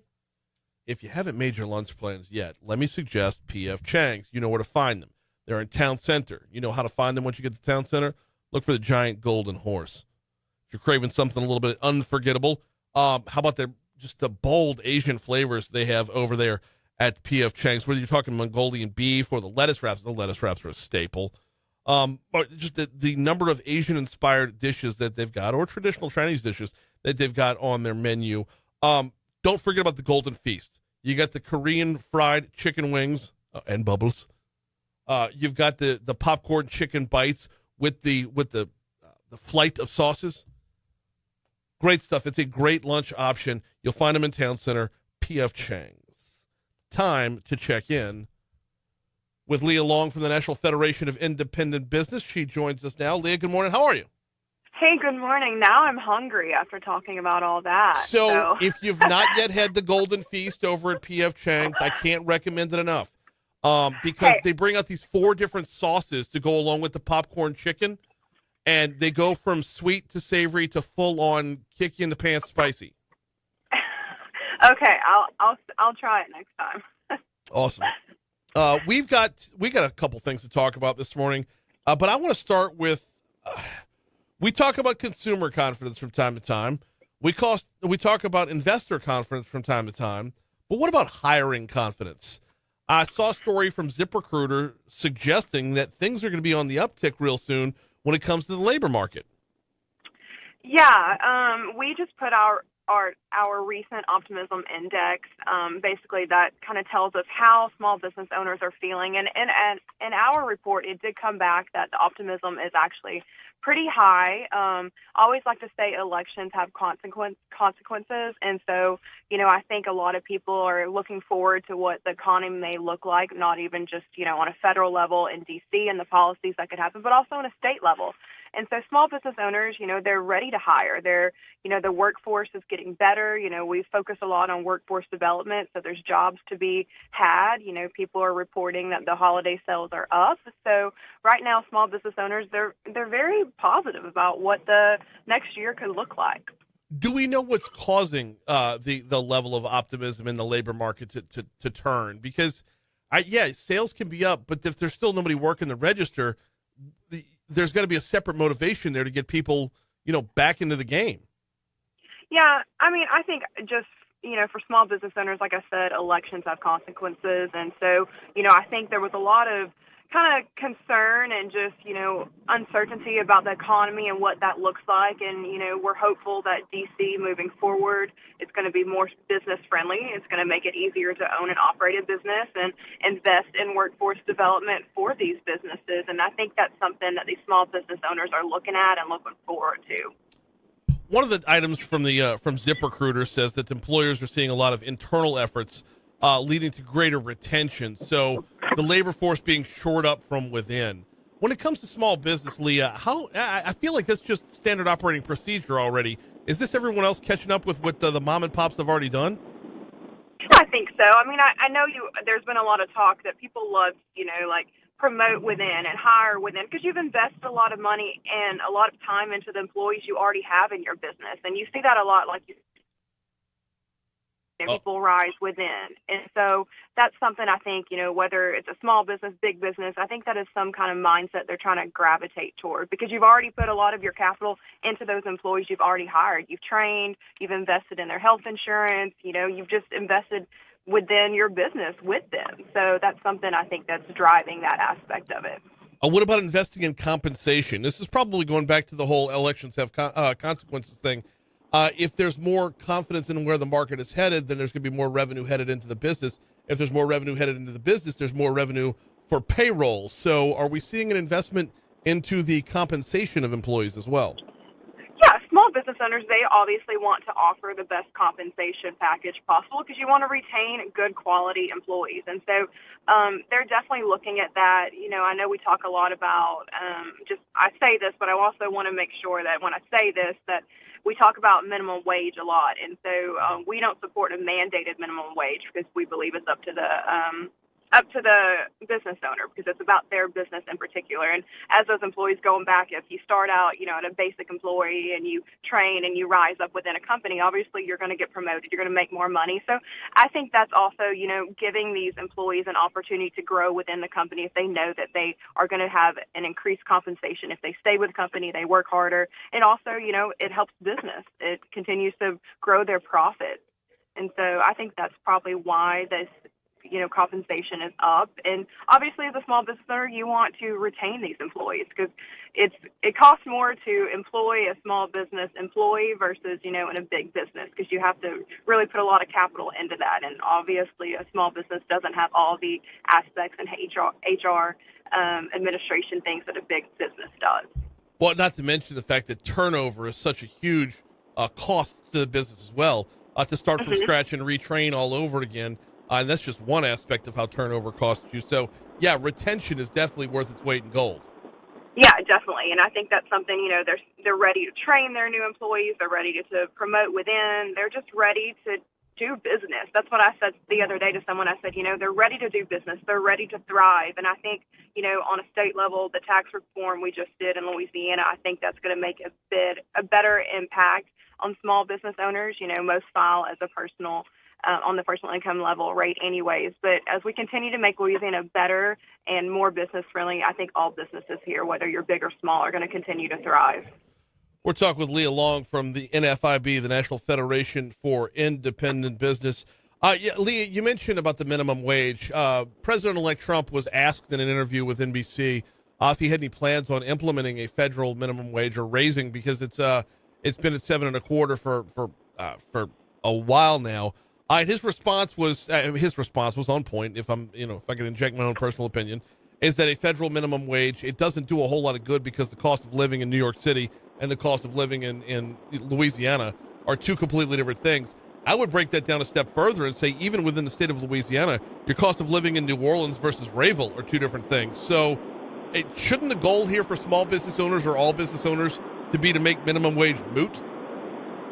Yeah, it's one of those minimum wage, though, it kind of infringes on the business because it depends on the business. And also, one thing I talked about at the Capitol a lot is if we are starting someone out, minimum wage, that also increases everyone else's wage in the company. And so that eats into the profits. But like you said, it's based on different parts. I mean, you're correct about the state of Louisiana. It's different living in New Orleans versus somewhere in North Louisiana. And so but small business owners, I think that's what you always see. They do try to pay their best. Obviously they have to pay federal minimum wage, but they also build on that. You're not going to, your basic minimum wage jobs are for basic starting out people. And truthfully, a lot of people can't live off that. So those aren't even really jobs that people are doing every day. I mean, you look at waitresses. Yes, they make minimum wage, but they're also making tips. And that's where you go and if you know you're going to be a waitress, you're going to know that you're going to make money on tips, a waiter or waitress. And so that's something I think people think about. And it's also just kind of entry level. Donald Trump was right saying that, you can't live off of a minimum wage, and that's true. And so that's one thing that, business owners know that. That's why they, build upon, you starting off at minimum wage if that's what the job entails, and then you move forward and promote within, you work harder, you gain skills, and you, as an employee, you better yourself to make more money. We got Leah Long from NFIB on with us for a couple more minutes. Leah, I want to pivot over to your most recent optimism index there, and how much of that can be pulled out of the most recent session on tax reform. Have you heard from small business owners about how enthused they are about or not, with the changes that came out of the Capitol? Yeah, everyone's positive. That the optimism that we do is based on the whole country, so it isn't directly towards Louisiana. Gotcha. But hearing from small business owners as we went through the legislative process, they definitely are supportive of lowering the personal income tax. There were a few concerns we had on the sales tax on services that did not pass, and so obviously we were happy about that. But they're very excited to see that, they're going to be able to save money on their income taxes. I mean, just taxing your income is crazy to me anyways, but I know we got to do it. That's part of it. But they're very positive about that, and they're excited to see, because the more money they have at the end of the year, they're going to be able to reinvest in their business. They're, possibly going to be able to expand. And so as a small business owner, you love to have that. You have more capital laying around to continue to grow your business. Set the table for us for 2025. What should we expect in the let's say the first half or first quarter? Yeah, so I think just kind of readjusted. I know there's a lot of federal things. The Main Street Tax Act is up to expire in 2025, and I know we've talked about that on here.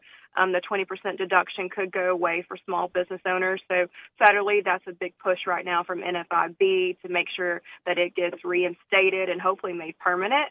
And then obviously in the state of Louisiana, even though it's not the first quarter, but we're getting ready for 2025 fiscal session. So, looking at that, what that's going to look like, whether we have some more tax reform, workers' comp reform, and obviously insurance. That's the biggest talk right now. And we're hoping there's going to be some insurance reform done to help make, the cost of doing business and even living in Louisiana easier. Oh, from your mouth to God's ears. We need it. We need it so bad. Let's hear it. I know. So badly needed. In the meanwhile, I appreciate a couple minutes this morning. I hope you have a wonderful Christmas and holiday season.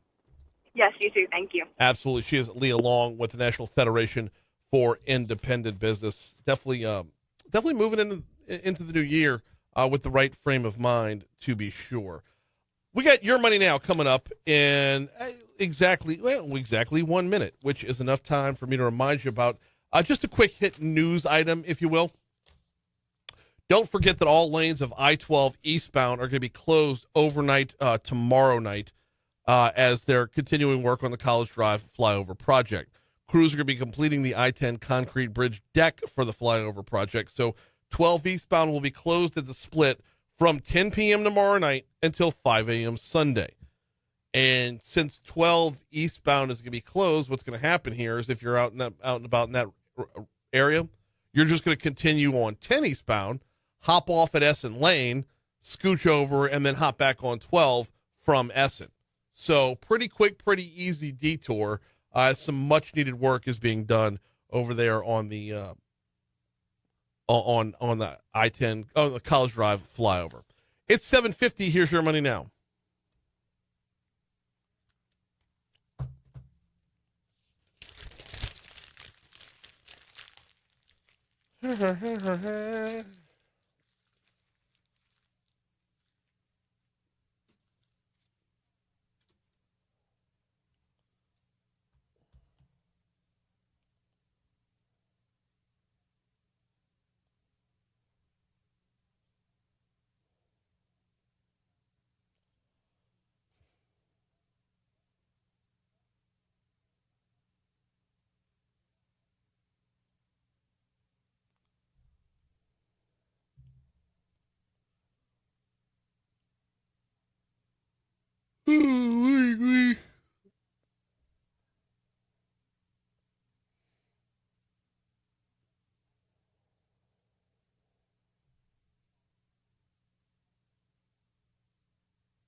She's very correct in explaining that an increase in the minimum wage has a ripple effect upward. It's called internal equity, and it's a 101 level concept in labor economics. Yep. Oh. Oh.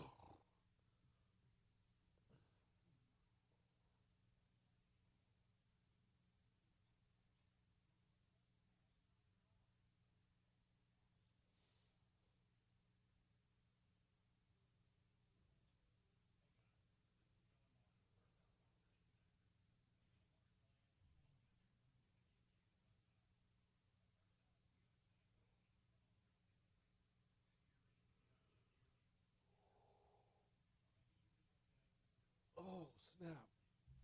Oh.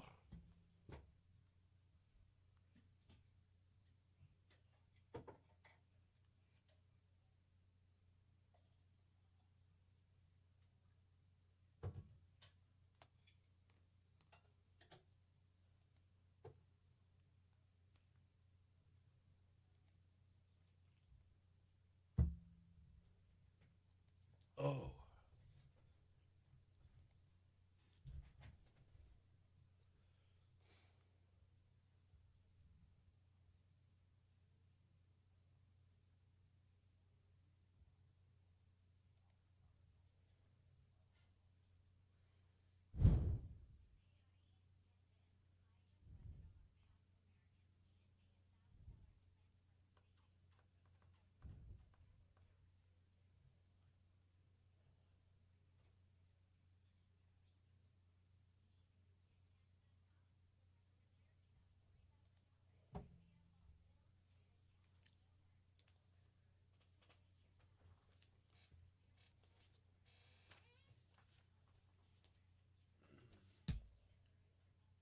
I was about to close Tommy out Faucheaux is going to be the feature today. Okay. I was about to close out this tab of all the stuff, and instead of M&Ms, they got chalk munchers. Chalk munchers? Chalk munchers. That sounds dirty. It does. Instead of Nutella, they got Nutoka.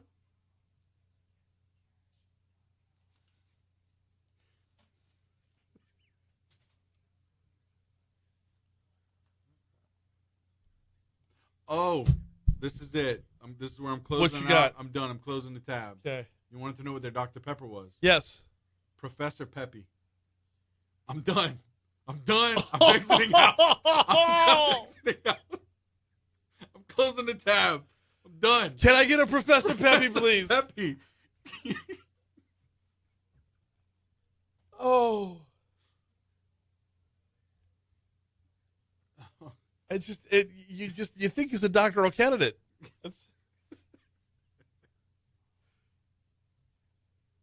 Dr. Pepper can't see you today, but Professor Peppy can. Professor Peppy.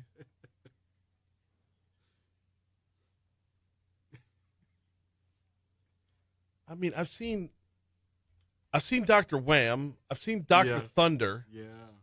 I want to say there's a Dr. Dynamite. I don't doubt it. I do not doubt it. There's Dr. Nut too. Dr. Nut. Dr. Nut, which would probably be that would probably be my porn name.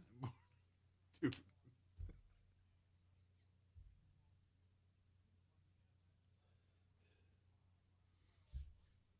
Oh my goodness. Oh my goodness.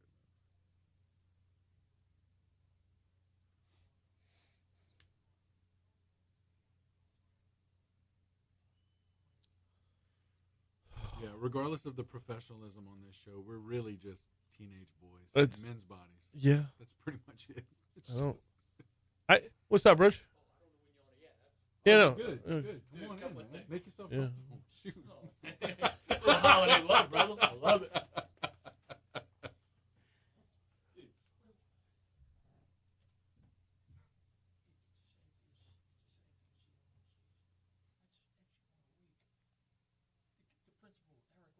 Oh, yeah.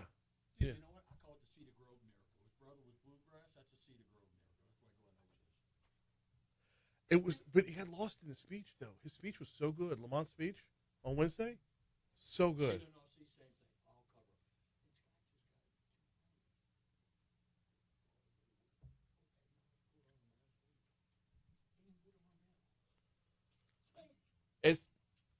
It's not going to be fixed overnight. Nice.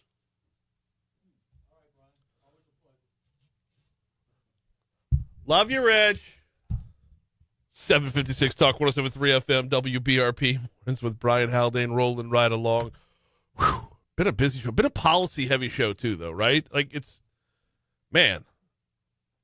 Thanks again to Leah Long from NFIB for stopping by. Thanks to Tommy Faucheaux from the Louisiana Mid-Continent Oil and Gas Association. Anything you missed will be available on demand at talk1073.com. Next hour, we're gonna leave the rails a little bit next hour, y'all. Actually, Madison released their list of the top 20 cities in the U.S. for new member signups during the winter. Baton Rouge is on that list. We're going to tell you how high up. Top 20 in the country, y'all. Uh-huh. Paul Keable is the Chief Strategy Officer over at Ashley Madison. He's going to join us at 8:15. Also next hour, coming up next week, Louisiana State Museum, the Capitol Park one, going to open up a new exhibit called Bunnie Cannon. They call him Legend. It opens at the Capitol Park Museum on December 17th. We're going to talk with Bunnie Cannon next hour about that. We only got a minute left in this hour. All right. Don't forget, Talk 107.3 FM presents a weekly conversation with St. George Mayor Dustin Yates, Monday afternoons at 5 p.m. It's called Mondays with the Mayor. You can watch the show each week on the City of St. George's Facebook page, Mondays with the Mayor, with St. George Mayor Dustin Yates, Monday afternoons, 5 p.m. right here on Talk 107.3 FM. Looking forward to next week's show with Dustin, as we had to skip this week's show with a cancellation for this week's show. So next week will actually be the first time the show is back on the air since the election, since 79% of the people within the city limits of St. George went to the polls and said, yes, I would like to move that 2% sales tax over so that my government can function. My city's government can function. Not a new tax, just a moving on over. So Monday will be our first crack at that conversation. All right, we got news breathing down our necks, and I don't have enough time to introduce another topic here. So I'll tell you what, let's go ahead and hit ABC News at the top of the hour. We'll have traffic, we'll have weather, then hour 3 opens up with This Day in History. That's coming up. Oh, wow. Okay. Coming up in just a little bit here on Talk 107.3 FM. Also want to remind you before we hit news at the top of the hour that while week 15 in the NFL started off with nothing but field goals last night, week 15 in the NFL will wrap up Monday Night Football right here on Talk 107.3 FM. The Las Vegas Raiders host the Atlanta Falcons 7:30 Monday, and you'll hear it here on Talk 107.3. Here comes news.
last hour is going to be a struggle. I am so tired.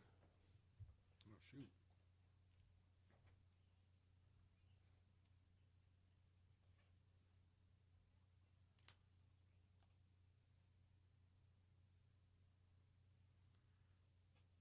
No sleep.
Matt says, just came in at a very weird time. Dr. Nutt.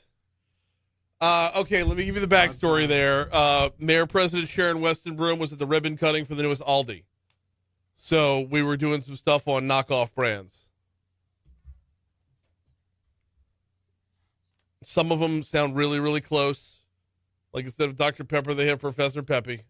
Yeah. And some of them, they just didn't try at all. Like instead of Lucky Charms, they have marshmallows and stars. That's what it was. I thought it was a wizard. It looks like a general on the box. Is it a general? Okay, like the same general from the for Great Rolling. You get online. Man, go to the general and see. Oh my gosh. Their Frosted Flakes box has a polar bear on it. Oh man. They're here. They're pretty good. They're decent. You'll eat them.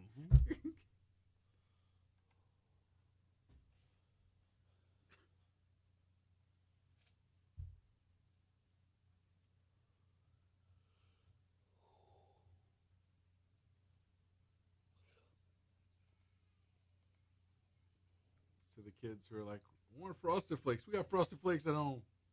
The Frosted Flakes at home. It's like, I get it.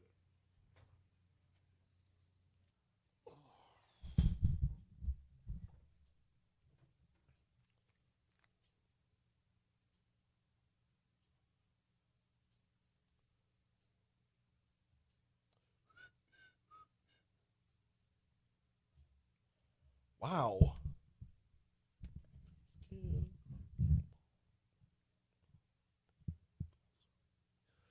806 Talk 107.3 FM WBRP. Mornings with Brian Haldane rolling right along. Hour 3 coming your way right now. Brian here with you. John LaBeouf producing. We're wrapping up the week strong. I'm really, really, really looking forward to 8:35. Bunnie Cannon's going to join us to talk about the new exhibit coming to the State Capitol Museum or Capitol Park Museum.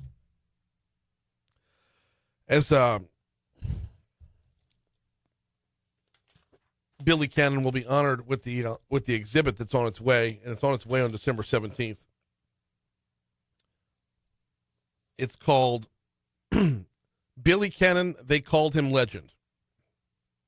Looking forward to that, having that conversation. Of course, before that conversation, we're going to talk with Paul Keable, the Chief Strategy Officer over at Ashley Madison. Would you think Baton Rouge would show up in the top 20 nationwide for new member signups this winter? Well, we're there. Yeah. We'll have that conversation in about 10 minutes. Right now, though, we dial back the clock. It's time for This Day in History.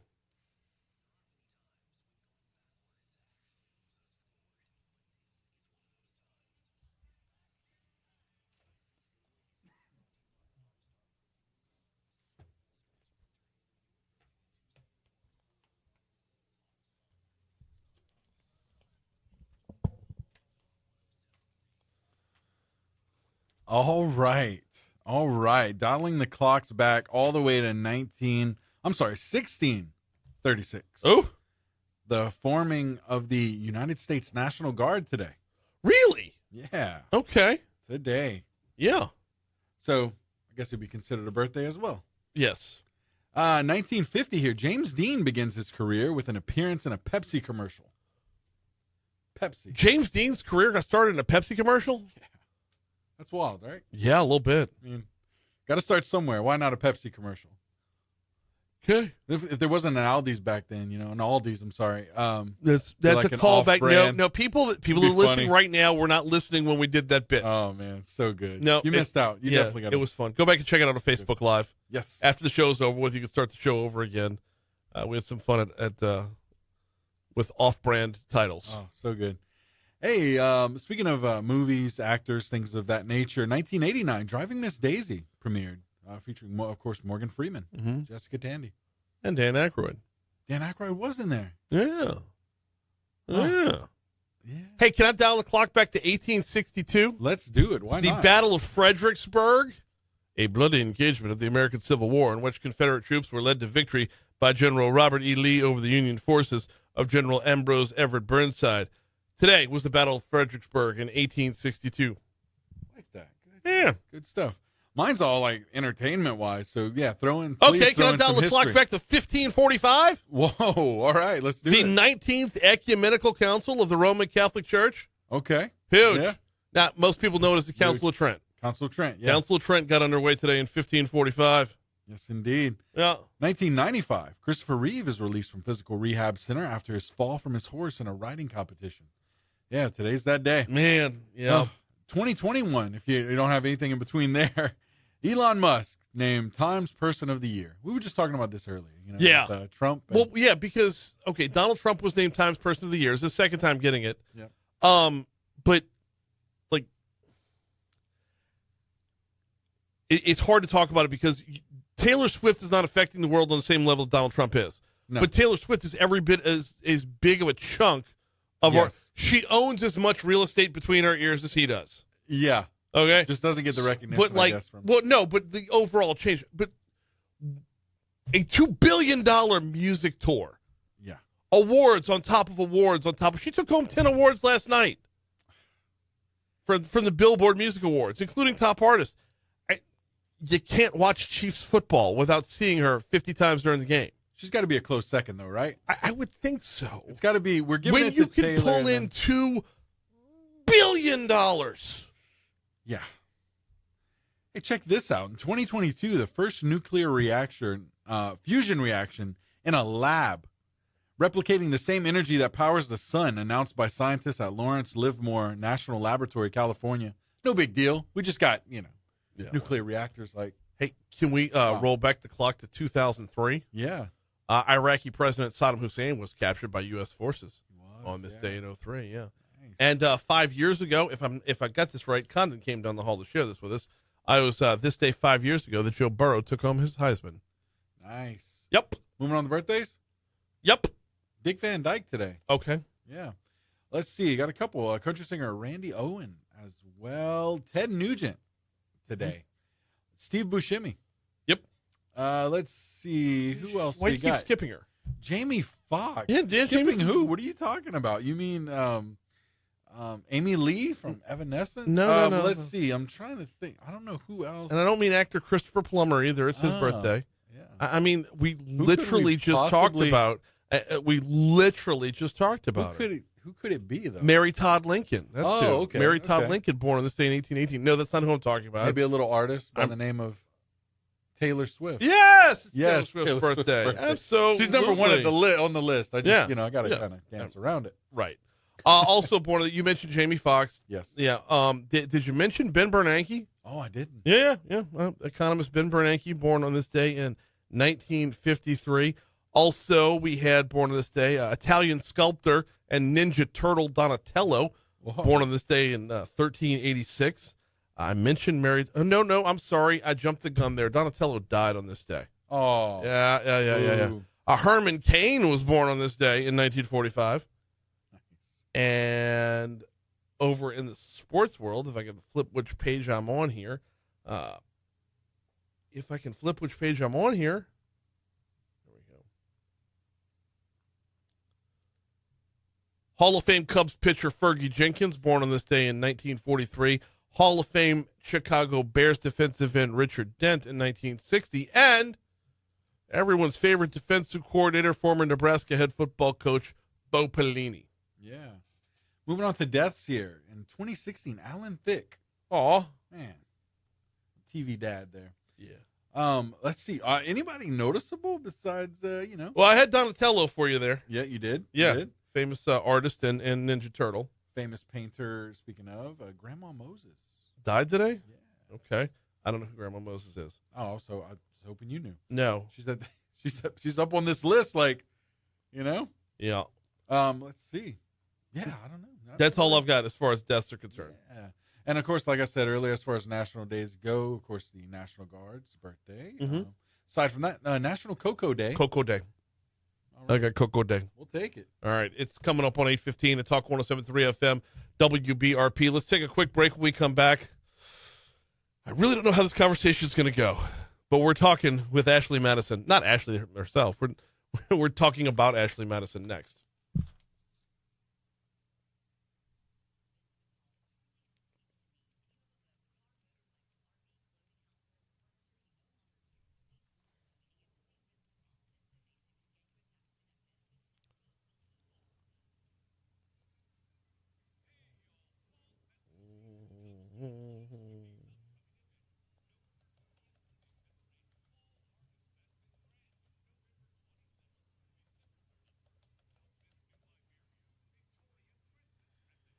Yeah, he's calling us. Oh, he's calling us for sure. Oh, there he is. Studio. Hello, good morning, sir. Yes, we'll have you up here shortly. Give us about another minute or so. All right. Thank you, sir.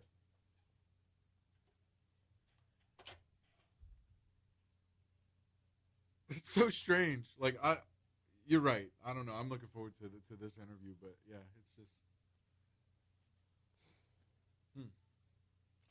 Well, we're going to spend a couple minutes just setting the table, talking about, Ashley Madison's, the list came out years ago. Yeah. And then they just rebounded. How do you just pick back up and rebound?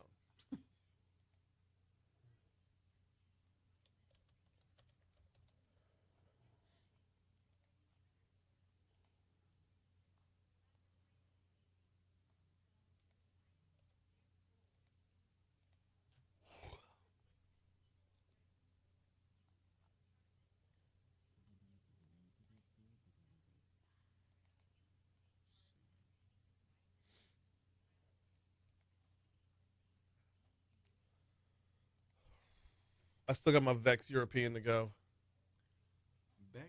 Vex European? Yeah. You know that same person that called here, called over there, said it sounds like he's saying Vex on the air? He called them? Oh, come on, man. He said, the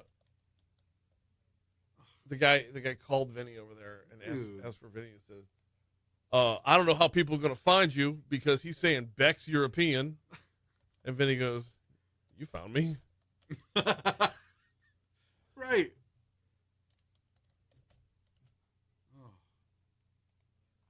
It's always such. I want to go an extra mile for any people who get it when it comes to advertising. They understand what your true mission is with the advertising. Yeah.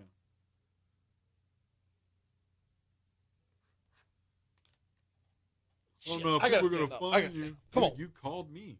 Yeah, you had no problem finding Beck's European. Right. Oh, because even if you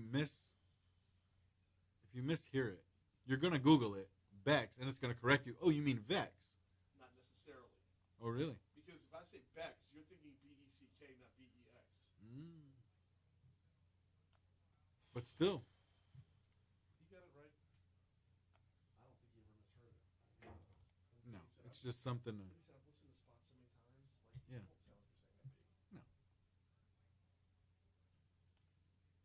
No. Oh.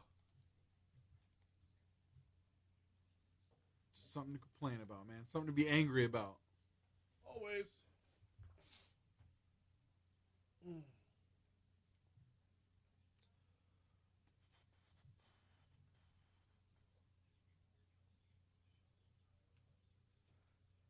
Professor Pepe makes me think of the skunk from Warner Brothers in a university classroom sexually harassing co-eds. Ooh, yikes. That's very descriptive. Right?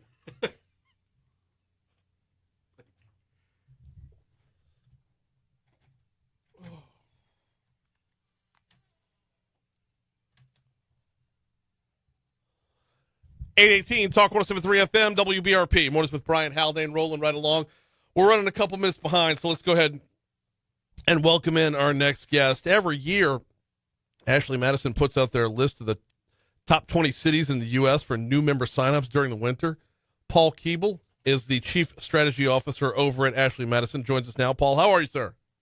Good morning, Brian. I'm fantastic. Glad to have you on this morning, although I don't know if all the listeners are, so we're going to dig in here in just a second. We're going to get into the list of the top cities in just a minute, but can we rewind the clock a little bit and just talk about the evolution of Ashley Madison? Because, I mean, when that list came out and then the documentary about the list, y'all, I mean, took a hit and rebounded. Absolutely. You know, we've been in business for more than 20 years, and obviously a lot of people caught up on our story this summer with the Netflix documentary and learned a little bit about what happened in 2015. Mm-hmm. But over the past nearly 10 years, we've really rebuilt the trust and created what is the number one married dating brand in the world. Okay, I have to ask. I mean, that just the encouragement to step outside of a marriage that never gets under your skin a little bit. Just the business model itself.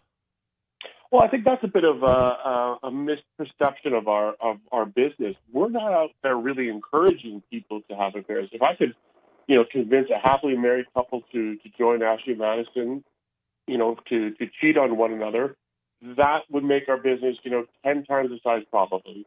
What we are is helping people do something they were already planning to do, but just do it in a better way, in a more discreet manner.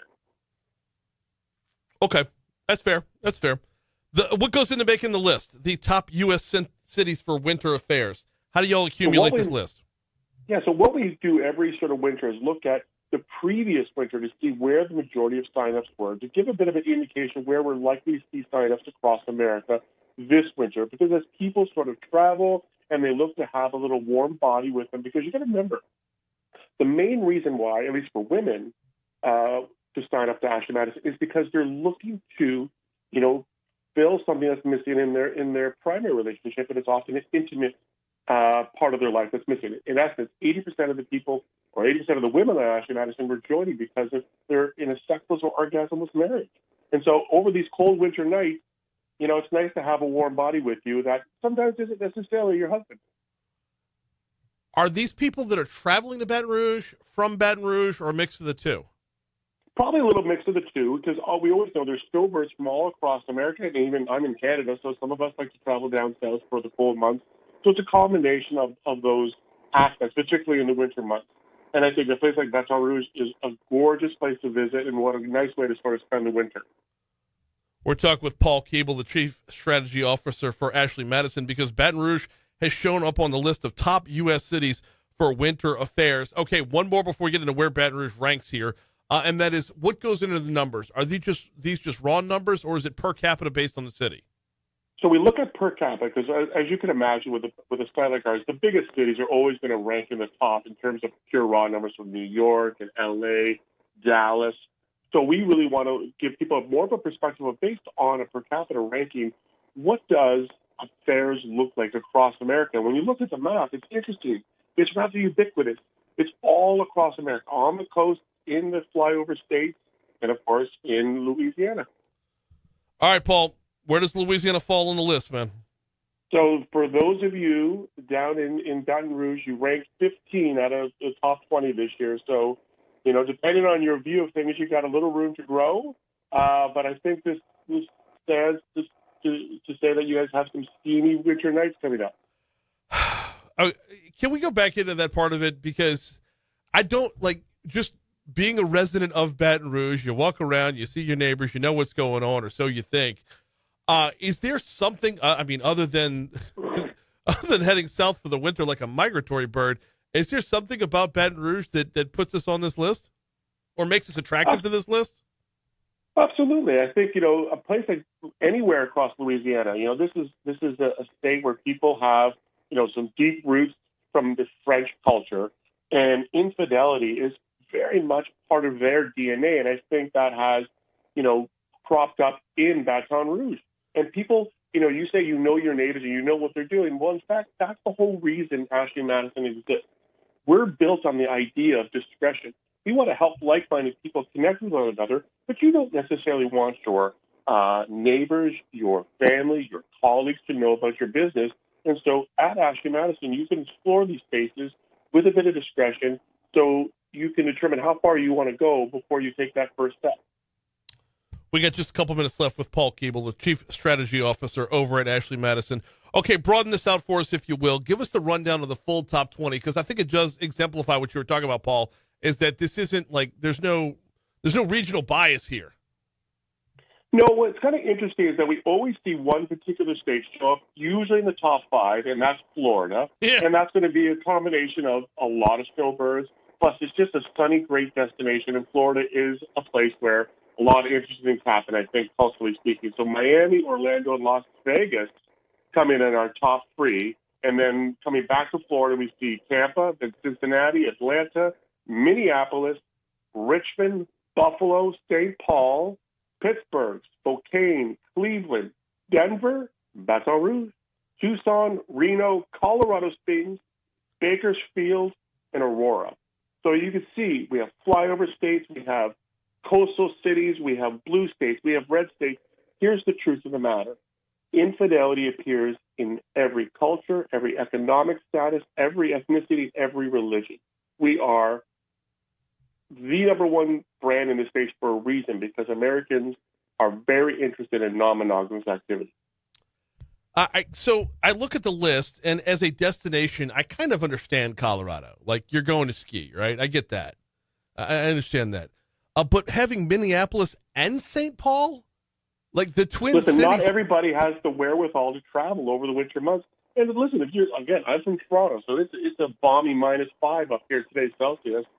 And if you're not traveling, you really do need a warm winter buddy to keep the hearth growing and warm over the winter nights. And so, yeah, it doesn't surprise me to see places in Minnesota topping out our top 10 list. Okay, it's just because you got destinations on here to be sure, right? Like Vegas, and then much further down the list, Reno. I see that one just as easily as I see the folks in Colorado. But man, Richmond, Virginia, Cleveland. But this is what I try to tell people. What's really interesting about our business is, sure, you have these really hot, amazing travel destinations where you can sit in the surf and the sand and enjoy your night with your paramour. But sometimes you don't have that chance to get away from home life. And so you need to find a way to meet up discreetly with somebody in your own city. And so you're going to find places like Pittsburgh and Spokane and Cleveland and Cincinnati on this list, because it's regular folks. It's your neighbors. It's your colleague. It's your school friend who are participating in these activities, because it's very, very much a part of the American culture. Oh, I thought you were going to say it was all Deshaun Watson. I think people in that category operate in a slightly different framework. Understood. In the meanwhile, do y'all do a similar list for the summer? We always do, and so that will come out in June of next year. All right. Well, we'll be on the and lookout. They do look very different that way. The summer months look very different from the winter months. Okay, I would imagine. Yeah, because there is 0 California on the list for the winter, so I would imagine that's going to pop up around summertime. Well, there is one in California, Bakersfield, but there's not a lot of representation down there this time around. Bakersfield coming in at number 19. My apologies for missing that one. He is Paul Keable, Chief Strategy Officer for Ashley Madison. I appreciate a couple minutes this morning. Thanks. My pleasure, Brian. You have a great day. You too. I just don't know how to respond. I got a live read for Vex European here, and I don't want Vinny anywhere near that.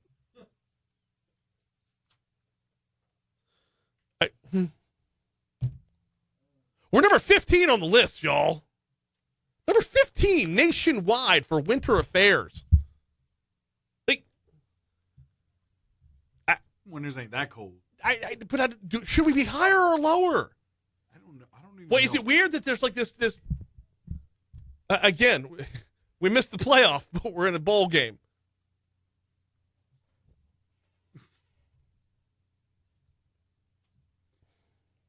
Wow. Yeah.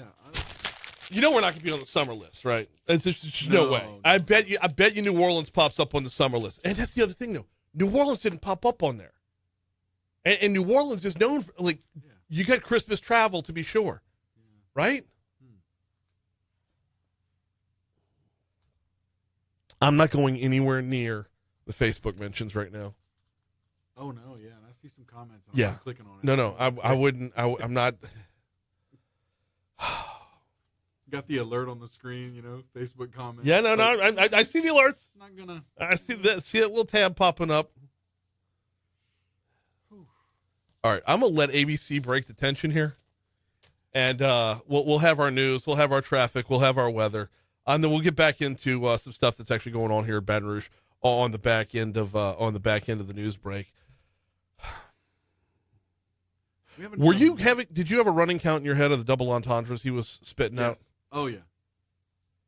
Yeah. I was reading between the lines. He was on the air for like 7.5 minutes, and I think he got up around 15, 16 double entendres within there. This guy's a professional. Yeah. This guy is.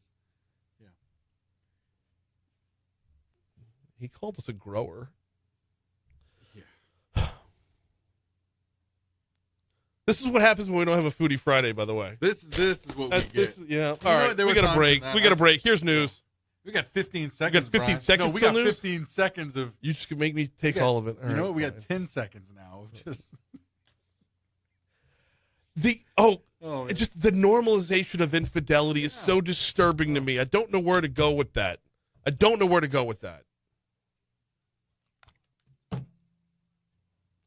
Galen, that's worded so perfectly, man.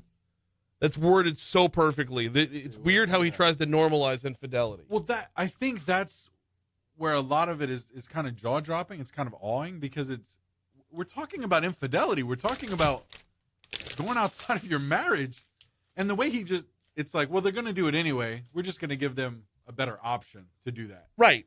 It's like, so it makes them, it makes them the Jack Kevorkian of marriage. Remember the suicide doctor? Yeah. They were going to off themselves anyway. I'm just doing it in a more humane way. That's a good point.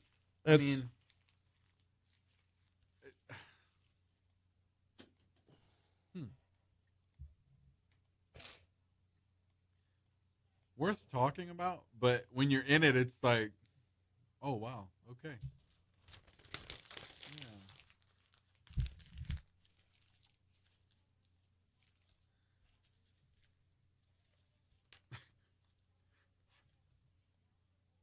But yeah, you're right. The double entendres,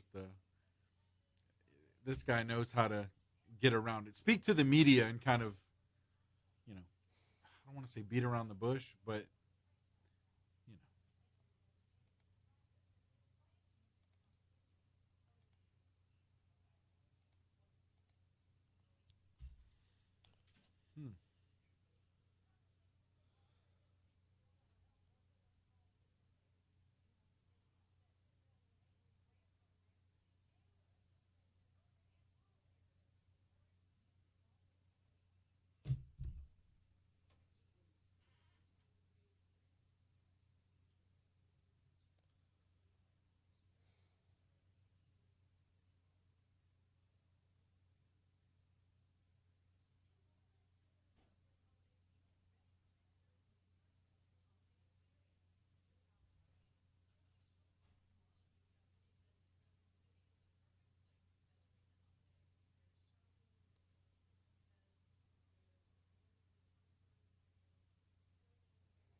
We're not posting that one. That's not going online. Okay. That's gone now.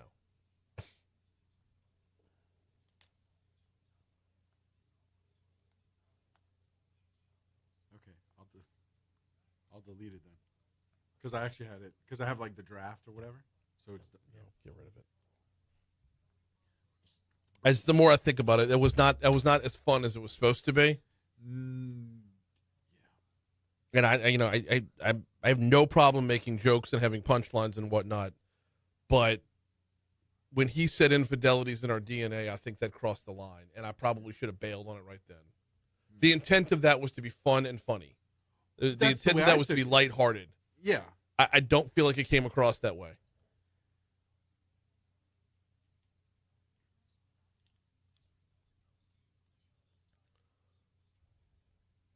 Do you find it came off as, here I am, Brian Haldane, in support of, right? Yeah.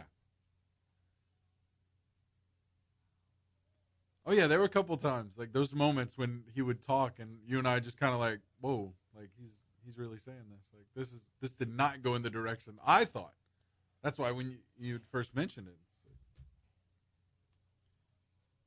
it. Let me know before you hit the weather sounder. I want 30 seconds to say something. All right.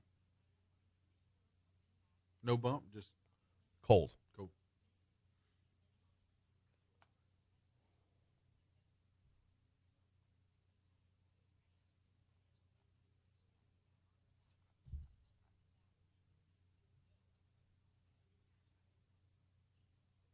Yeah, you know it was getting deep when you bail like 2.5 minutes before like the time. You know, it's like, okay, all right, I think we heard enough.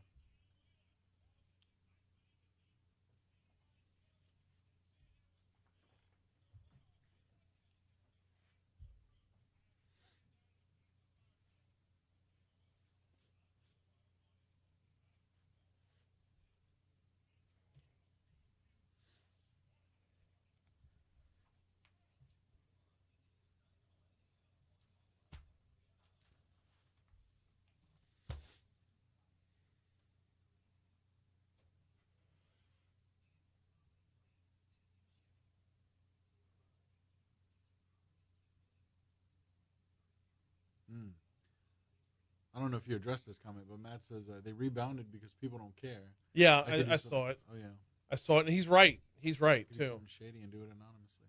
Repercussions. Yeah.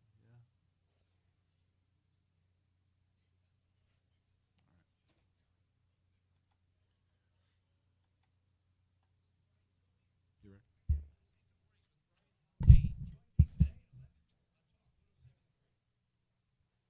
Before we get to our weather, I want to take a quick second to apologize. That last segment was supposed to be fun and funny, and in live radio sometimes things take a turn where you don't really see where it was going. When that guy said that, I believe the quote was "infidelity is in our DNA," I probably should have bailed right there. I did my level best to make it entertaining and keep it lighthearted, but that was not the segment that I intended. So that won't happen again. Today's high is supposed to get up to 66 degrees. Overnight low down to 56. We're going to have a lot of clouds out there in the skies today, although, actually they're out there right now. Tomorrow, Saturday, we're getting up to 74. Sunday, we'll get up to 78. Monday, 30% chance of rain, keeping it at 78 degrees. Now, that rain Monday, light chance of rain Monday and Tuesday, kicks up to a 50-50 shot of rain on Wednesday before clearing back out and cooling things off again on Thursday. So your high next Thursday, 58 degrees. Overnight low gets down to 39. And as we approach Christmas time, definitely cooler temperatures across the board during the day and overnight. In fact, next Saturday night, we're probably going to see freezing temps. Right now, it's cloudy and 51. Was that our guest? Was it? What did he say?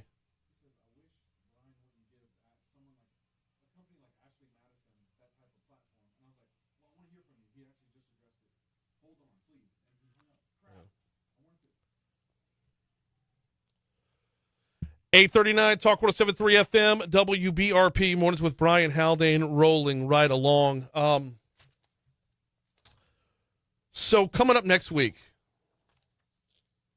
the Capitol Park Museum and Lieutenant Governor Billy Nungesser made the announcement that they're going to be opening up a new exhibit looking at the life of Louisiana football legend Billy Cannon. The exhibit is titled Billy Cannon, They Called Him Legend. It spans his achievements beginning at Baton Rouge's Struma High, his meteoric rise at LSU, winning the school's first Heisman Trophy, and his triumphs in the AFL and NFL, where he was among the highest paid players out there. And then on to his orthodontics practice afterwards, right here in Baton Rouge. And his life beyond, because it wasn't all sunshine and roses. There were travails as well. Waiting on Bunnie Cannon to join us right here to talk about it, and as soon as she's dialed in, I tell you what, Taylor, I need you to call her, please. Yep. Here, John. Sorry, John. I was looking. No. I'm reading the text. I apologize. That's. I know. Tell you what, while we have a quick second, let me remind you about the folks over at Vex European. VexEuropean.com is the website. VEX. VexEuropean.com. If you own a European vehicle, if you made the investment into a European vehicle, you know why you made that investment, and you know you want it living up to peak performance throughout. Well, that involves pairing yourself with a master technician who knows your make of vehicle. That's what they do at Vex European. And they're going to keep you with that same tech throughout to make sure they know not just your make, but your car specifically. Same day or next day service. If you hop on the website at VexEuropean.com, same day or next day service is available. They'll get you in, they'll get you turned around pretty quickly over at Vex European. No more waiting around weeks for just standard service. They get you covered. Plus, they have specials available. Readily available. They have specials over at VexEuropean.com. Just look for that specials page on their website, VexEuropean.com. All right. Joining us now is Bunnie Cannon. Bunnie, good morning. How are you? Doing great. How are you? Doing very well as well. So, the exhibit opens on December 17th. Tell us all about it. So, we have about 300 items that have been in my dad's memorabilia collection that I grew up with all these years. A lot of it hasn't seen the light of day in 70 years. And my dad wanted two things. He wanted everybody to see his collection, and he didn't want it to be sold in pieces and parts. And so this is probably about 1/10 of what we have, but we thought we would open it up and let people see it, with the end result in a few years, hopefully looking for a permanent home for the entire collection. Has to be in Louisiana and has to be where people can see it. So I don't know where that's going to be, but if they don't see it, they won't know that it's there. So this is our first attempt to get everybody out to look at it. It'll be at the Capitol Park Museum starting at 5 o'clock. Come out, get some snacks and see the items, and then it'll be open probably for a year, I believe. Oh, wow. Okay. Yeah. Do we have any ideas or wants as to where the permanent collection would end up? No, I have no idea. LSU's the rightful place, but they don't have a Hall of Fame. Right. And so the original Heisman Trophy, that is given on the 25th anniversary of the Heisman, is the only one that is sterling silver. And so the uniqueness of that item alone is amazing. That right there, the Heisman people didn't even believe it was silver. We had to bring it on my dad's 50th anniversary in 2009 so that they could see it. But that right there, I think, bits and pieces belong at LSU, but again, it's in a trust and we can't split it up. So it's going to have to be somebody that can take the whole collection, not necessarily show the whole collection at one time, right, but can take it and care for it. So I really don't know who that's going to be. We're talking with Bunnie Cannon about the upcoming, They Called Him Legend, the exhibit for Billy Cannon over at the Louisiana State Museum, the Capitol Park Louisiana State Museum. Give us some specific examples, if you will, of what folks are going to see among these over 300 items. So they'll see his original helmets, his original uniforms from LSU, even high school, LSU, Oakland Raiders, Kansas City Chiefs, and the Houston Oilers, all the original uniforms and accoutrements that go with playing football, a lot of the original game balls. We were going through some boxes in preparation for this, and we found one of the balls that I don't think it was the actual ball that he was holding when he did the Halloween run, but it was a game ball that was used in the game. I think Warren Rabb has the ball that was actually used in the run, but it's one of the game balls from the Ole Miss 58 game.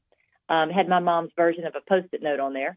And we found that, and then we found all kinds of balls. And but the exhibit actually takes you through the rest of his life as well. I was going to ask. So it takes you through the 80s. It takes you through the counterfeiting, which a lot of people don't talk about, but it happened. So it's in there. And then it takes you through the last 25 years of his life, where he and his trustee, Roosevelt Hall, who was at Angola, was incarcerated in Angola for years, what they did together to clean up the mess at the dental clinic and the medical clinic there, and to treat prisoners humanely. And that's what I'm most proud of. And that at some point, a feature film will be made about that. But this is the first step in the process, and it's been long coming. We're talking with Bunnie Cannon about the they call him legend exhibit over at the Capitol Park Museum. I'm glad you brought up the counterfeiting and the post-football life, because you really can't talk about the redemption without talking about the counterfeiting. How was that? Was that even a question as to whether or not to introduce it as part of the exhibit? No, my dad was very open to it. A lot of people think they know him, but when you talk to him, he would talk about it. It was something that happened. He was doing really well. The bottom dropped out of the real estate business. A friend of his who was running one of his businesses ended up showing him something. He was actually a convicted counterfeiter, and he did something really stupid, and he admitted it was stupid, and he shouldn't have to pay for that the rest of his life. And so he went about his business in the private sector and worked at Angola and did some really fantastic things in silence, away from the crowds, that no one really knew about. And so a lot of the time the public had kind of exiled him, and he was not, he wasn't where he used to be prominently, I guess. But, bad things happen, and you make choices. And his the beauty of the story of his trustee, Roosevelt, is Roosevelt was incarcerated and shouldn't have been incarcerated for life for what he did. And the two of them made mistakes, but together they righted a lot of wrongs. Yeah. And so that's, I'm very free and open about it. Some people aren't, but you had to put that in there because you have to see what effect he had on the prisoners at Angola. And there's probably about 30 or 40 different things that the prisoners made for him that's part of his collection. And you'll see that too. It's pretty impressive. And the impact on the prisoners is one thing, but throughout the overall community, throughout Baton Rouge, I mean, the man he became and the man he ended up as, that was, it's all part of one larger story, but there's no part of it that can be ignored. And I certainly don't want to ignore the redemption end of how, the greatness on the back end. Yeah. He did a lot of, even when he was going through his hard times in the 80s, what I want people to understand is who he really was and what he stood for. Mm-hmm. And he stood for family, friends, God, and education. He was a firm believer in education, and that's why he loved LSU so much. And anything that we can do as a family to honor not just his legacy, but the people of Louisiana. And I really want to give a shout out to Lieutenant Governor Billy Nungesser, who has taken this on, and the museum system who has agreed to do this. A lot of people wouldn't. And I just so appreciate all of their help in doing this, because at the end of the day, we want Louisiana to be the best it can be. And my father did everything for the people of Louisiana. And if there's any way that we can give back in the process, we'd like to do that. It opens up on December 17th over at the Capitol Park Museum. Will run for roughly a year, but I recommend getting out there early. Tuesday, December 17th is when things will officially kick off. She is Bunnie Cannon. I can't thank you enough for spending a couple moments talking about the legend. Oh, thank you. Anytime. I love to talk about him. I miss him daily. Absolutely. Thank you so much for what you do. I appreciate it. I appreciate you as well. Thank you. It's Capitol Park Museum starting on Tuesday. Really looking forward to that. Wow. Just diving into the full person as well, not just the football highlights. And that was kind of how I was hoping that would go, actually, because it's his entire life should be acknowledged and celebrated, to be sure. We got a couple minutes before we hit news here. Oh, speaking of football, gotta remind you that coming up tomorrow, Talk 107.3 FM is proud to bring you the 125th meeting of the Black Knights of Army versus the Midshipmen of Navy. It's the annual Battle for the Commander-in-Chief's Trophy. Our coverage will begin at 1 p.m., kickoff set for 2 p.m., right here on Talk 107.3 FM. It's a tradition we started. We didn't start the tradition. We decided to start carrying it because of the tradition a few years ago, where we picked up the Army-Navy game, and I love that we carry that game. It's different game, different vibe, different crowd. It is unique in its delivery, to be sure. We got a quick minute here before we have to hit Your Money Now, and within that, a couple more news items we need to dump off again. Don't forget that Saturday night, overnight, I-12 eastbound is going to be shut down at the 10-12 split. The interstate's going to be closed for the College Drive flyover project. I know the closure can feel like it's quite the burden, but the reality is we're getting to that point of the College Drive flyover construction to where it's unavoidable, and that means we're getting close to the finish line, which is kind of awesome. But if you're traveling from west to east on 10 Saturday night into Sunday morning, once they close it down, the detour is really not that bad. You're going to stay on 10 and hop off at Essen Lane, and then take Essen northbound and hop right back on 12 once you're past the construction. So that's going to be going on Saturday night into Sunday morning. All right, quick break. We'll check Your Money Now. We'll check traffic one more time. We'll close it out next right here on Talk 107.3.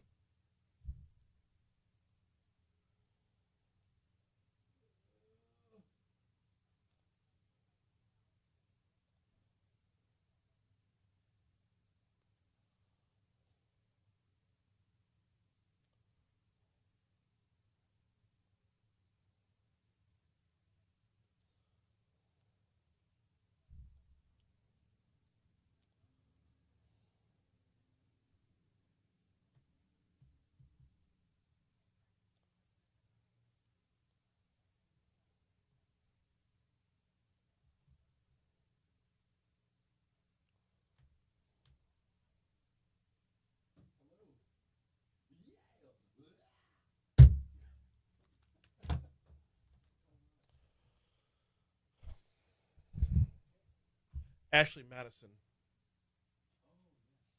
This is going to be in my head for a while. It was supposed to be a fun, lighthearted interview. And Baton Rouge is number 15 on Ashley Madison's list of top cities. Yeah. Top cities for a winter affair. And Baton Rouge is number 15 overall. So I had this guy from Ashley Madison. It was supposed to be fun and lighthearted. We were going to make fun of some numbers, and I was going to have some jokes about like who travels to Cleveland, that sort of thing. But he started off with this diatribe about why people should be signing up, about how infidelity is in our DNA. And, like, I couldn't get the interview back on track after that. So I bailed about 6 minutes in, 7 minutes into a 12-minute interview.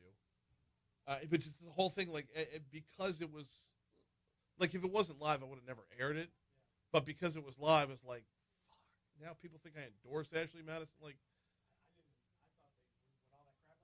well, that was my first question. How'd y'all rebound from this? Yeah. How, you had the anonymity thing go away, and then you have the Netflix documentary. Like, and that's when it brought into, well, it's inevitable because it's in our DNA. Yeah. I was so upset when I saw Abraham Lincoln's name on that list. Wait, so who? Abraham Lincoln. On the Ashley Madison list? Yeah. 14 times. Yeah. At least those people are smart enough to not felt that. One of my really thought he would have been on Grindr. well, no, yeah. But one of my buddies, they had an interview with somebody from Ashley Madison. This was back in the day. He was executive producer of a morning show, and he couldn't find whatever it was. He had to get on the site to find the phone number, and so he thought he had to register. So obviously, years later, his name's on the list. Oh, he was like, whoa. I said, dude, they're putting out like how much you spent and all that other stuff. Just pull it up. Yeah. So I pulled it up and it said zero and blah blah blah. Like, look, you can say you really weren't on there. It was for an interview. Oof. It's like too late. It's already in there. Oh man. We had a client on there. That was awkward. I knew a lot of people. Well, I knew at least a dozen people on that list. I knew. Oof. Yeah, I knew about 5 or 6, but like, is the thing off? Yeah. Is my mic off? Like, no chance of anything?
856 Talk 107.3 FM, WBRP, mornings with Brian Haldane, rolling right along. About to get out of here for the weekend.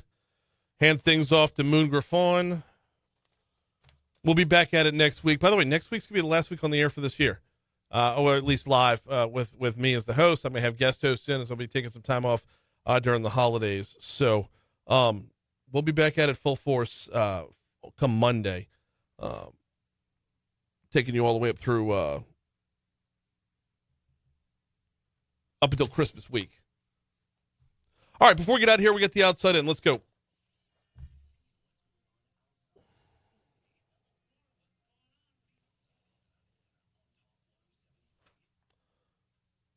We're going to start off in West Baton Rouge Parish. Yesterday, the trial concluded for the McCormick brothers, both accused of defrauding the state during emergencies.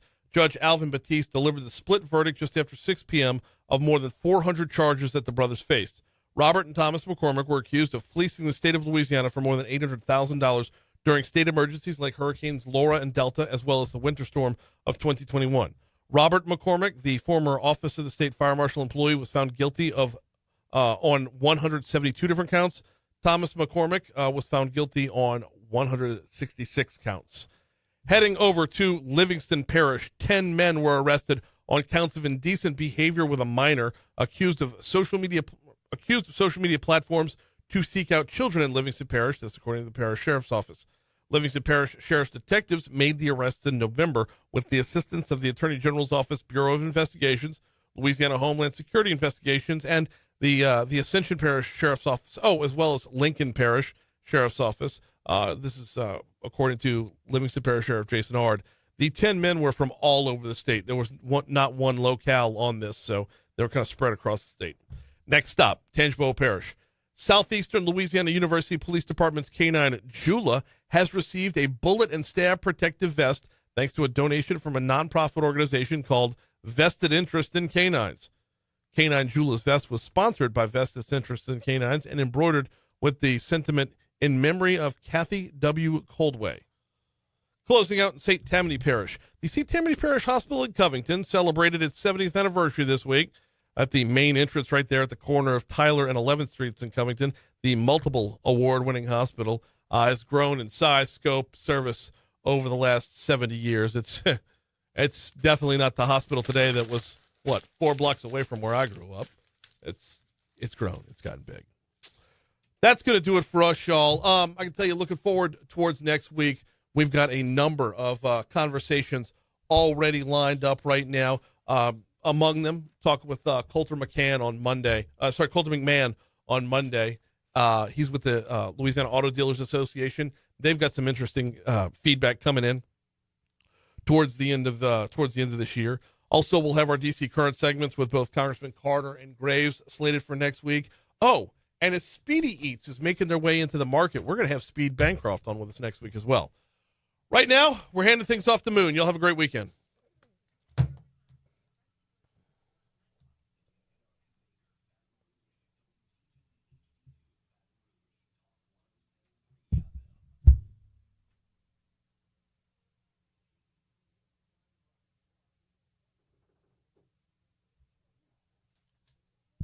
Y'all, I'm out of here. I'm going to go beat myself up all weekend. We'll see you.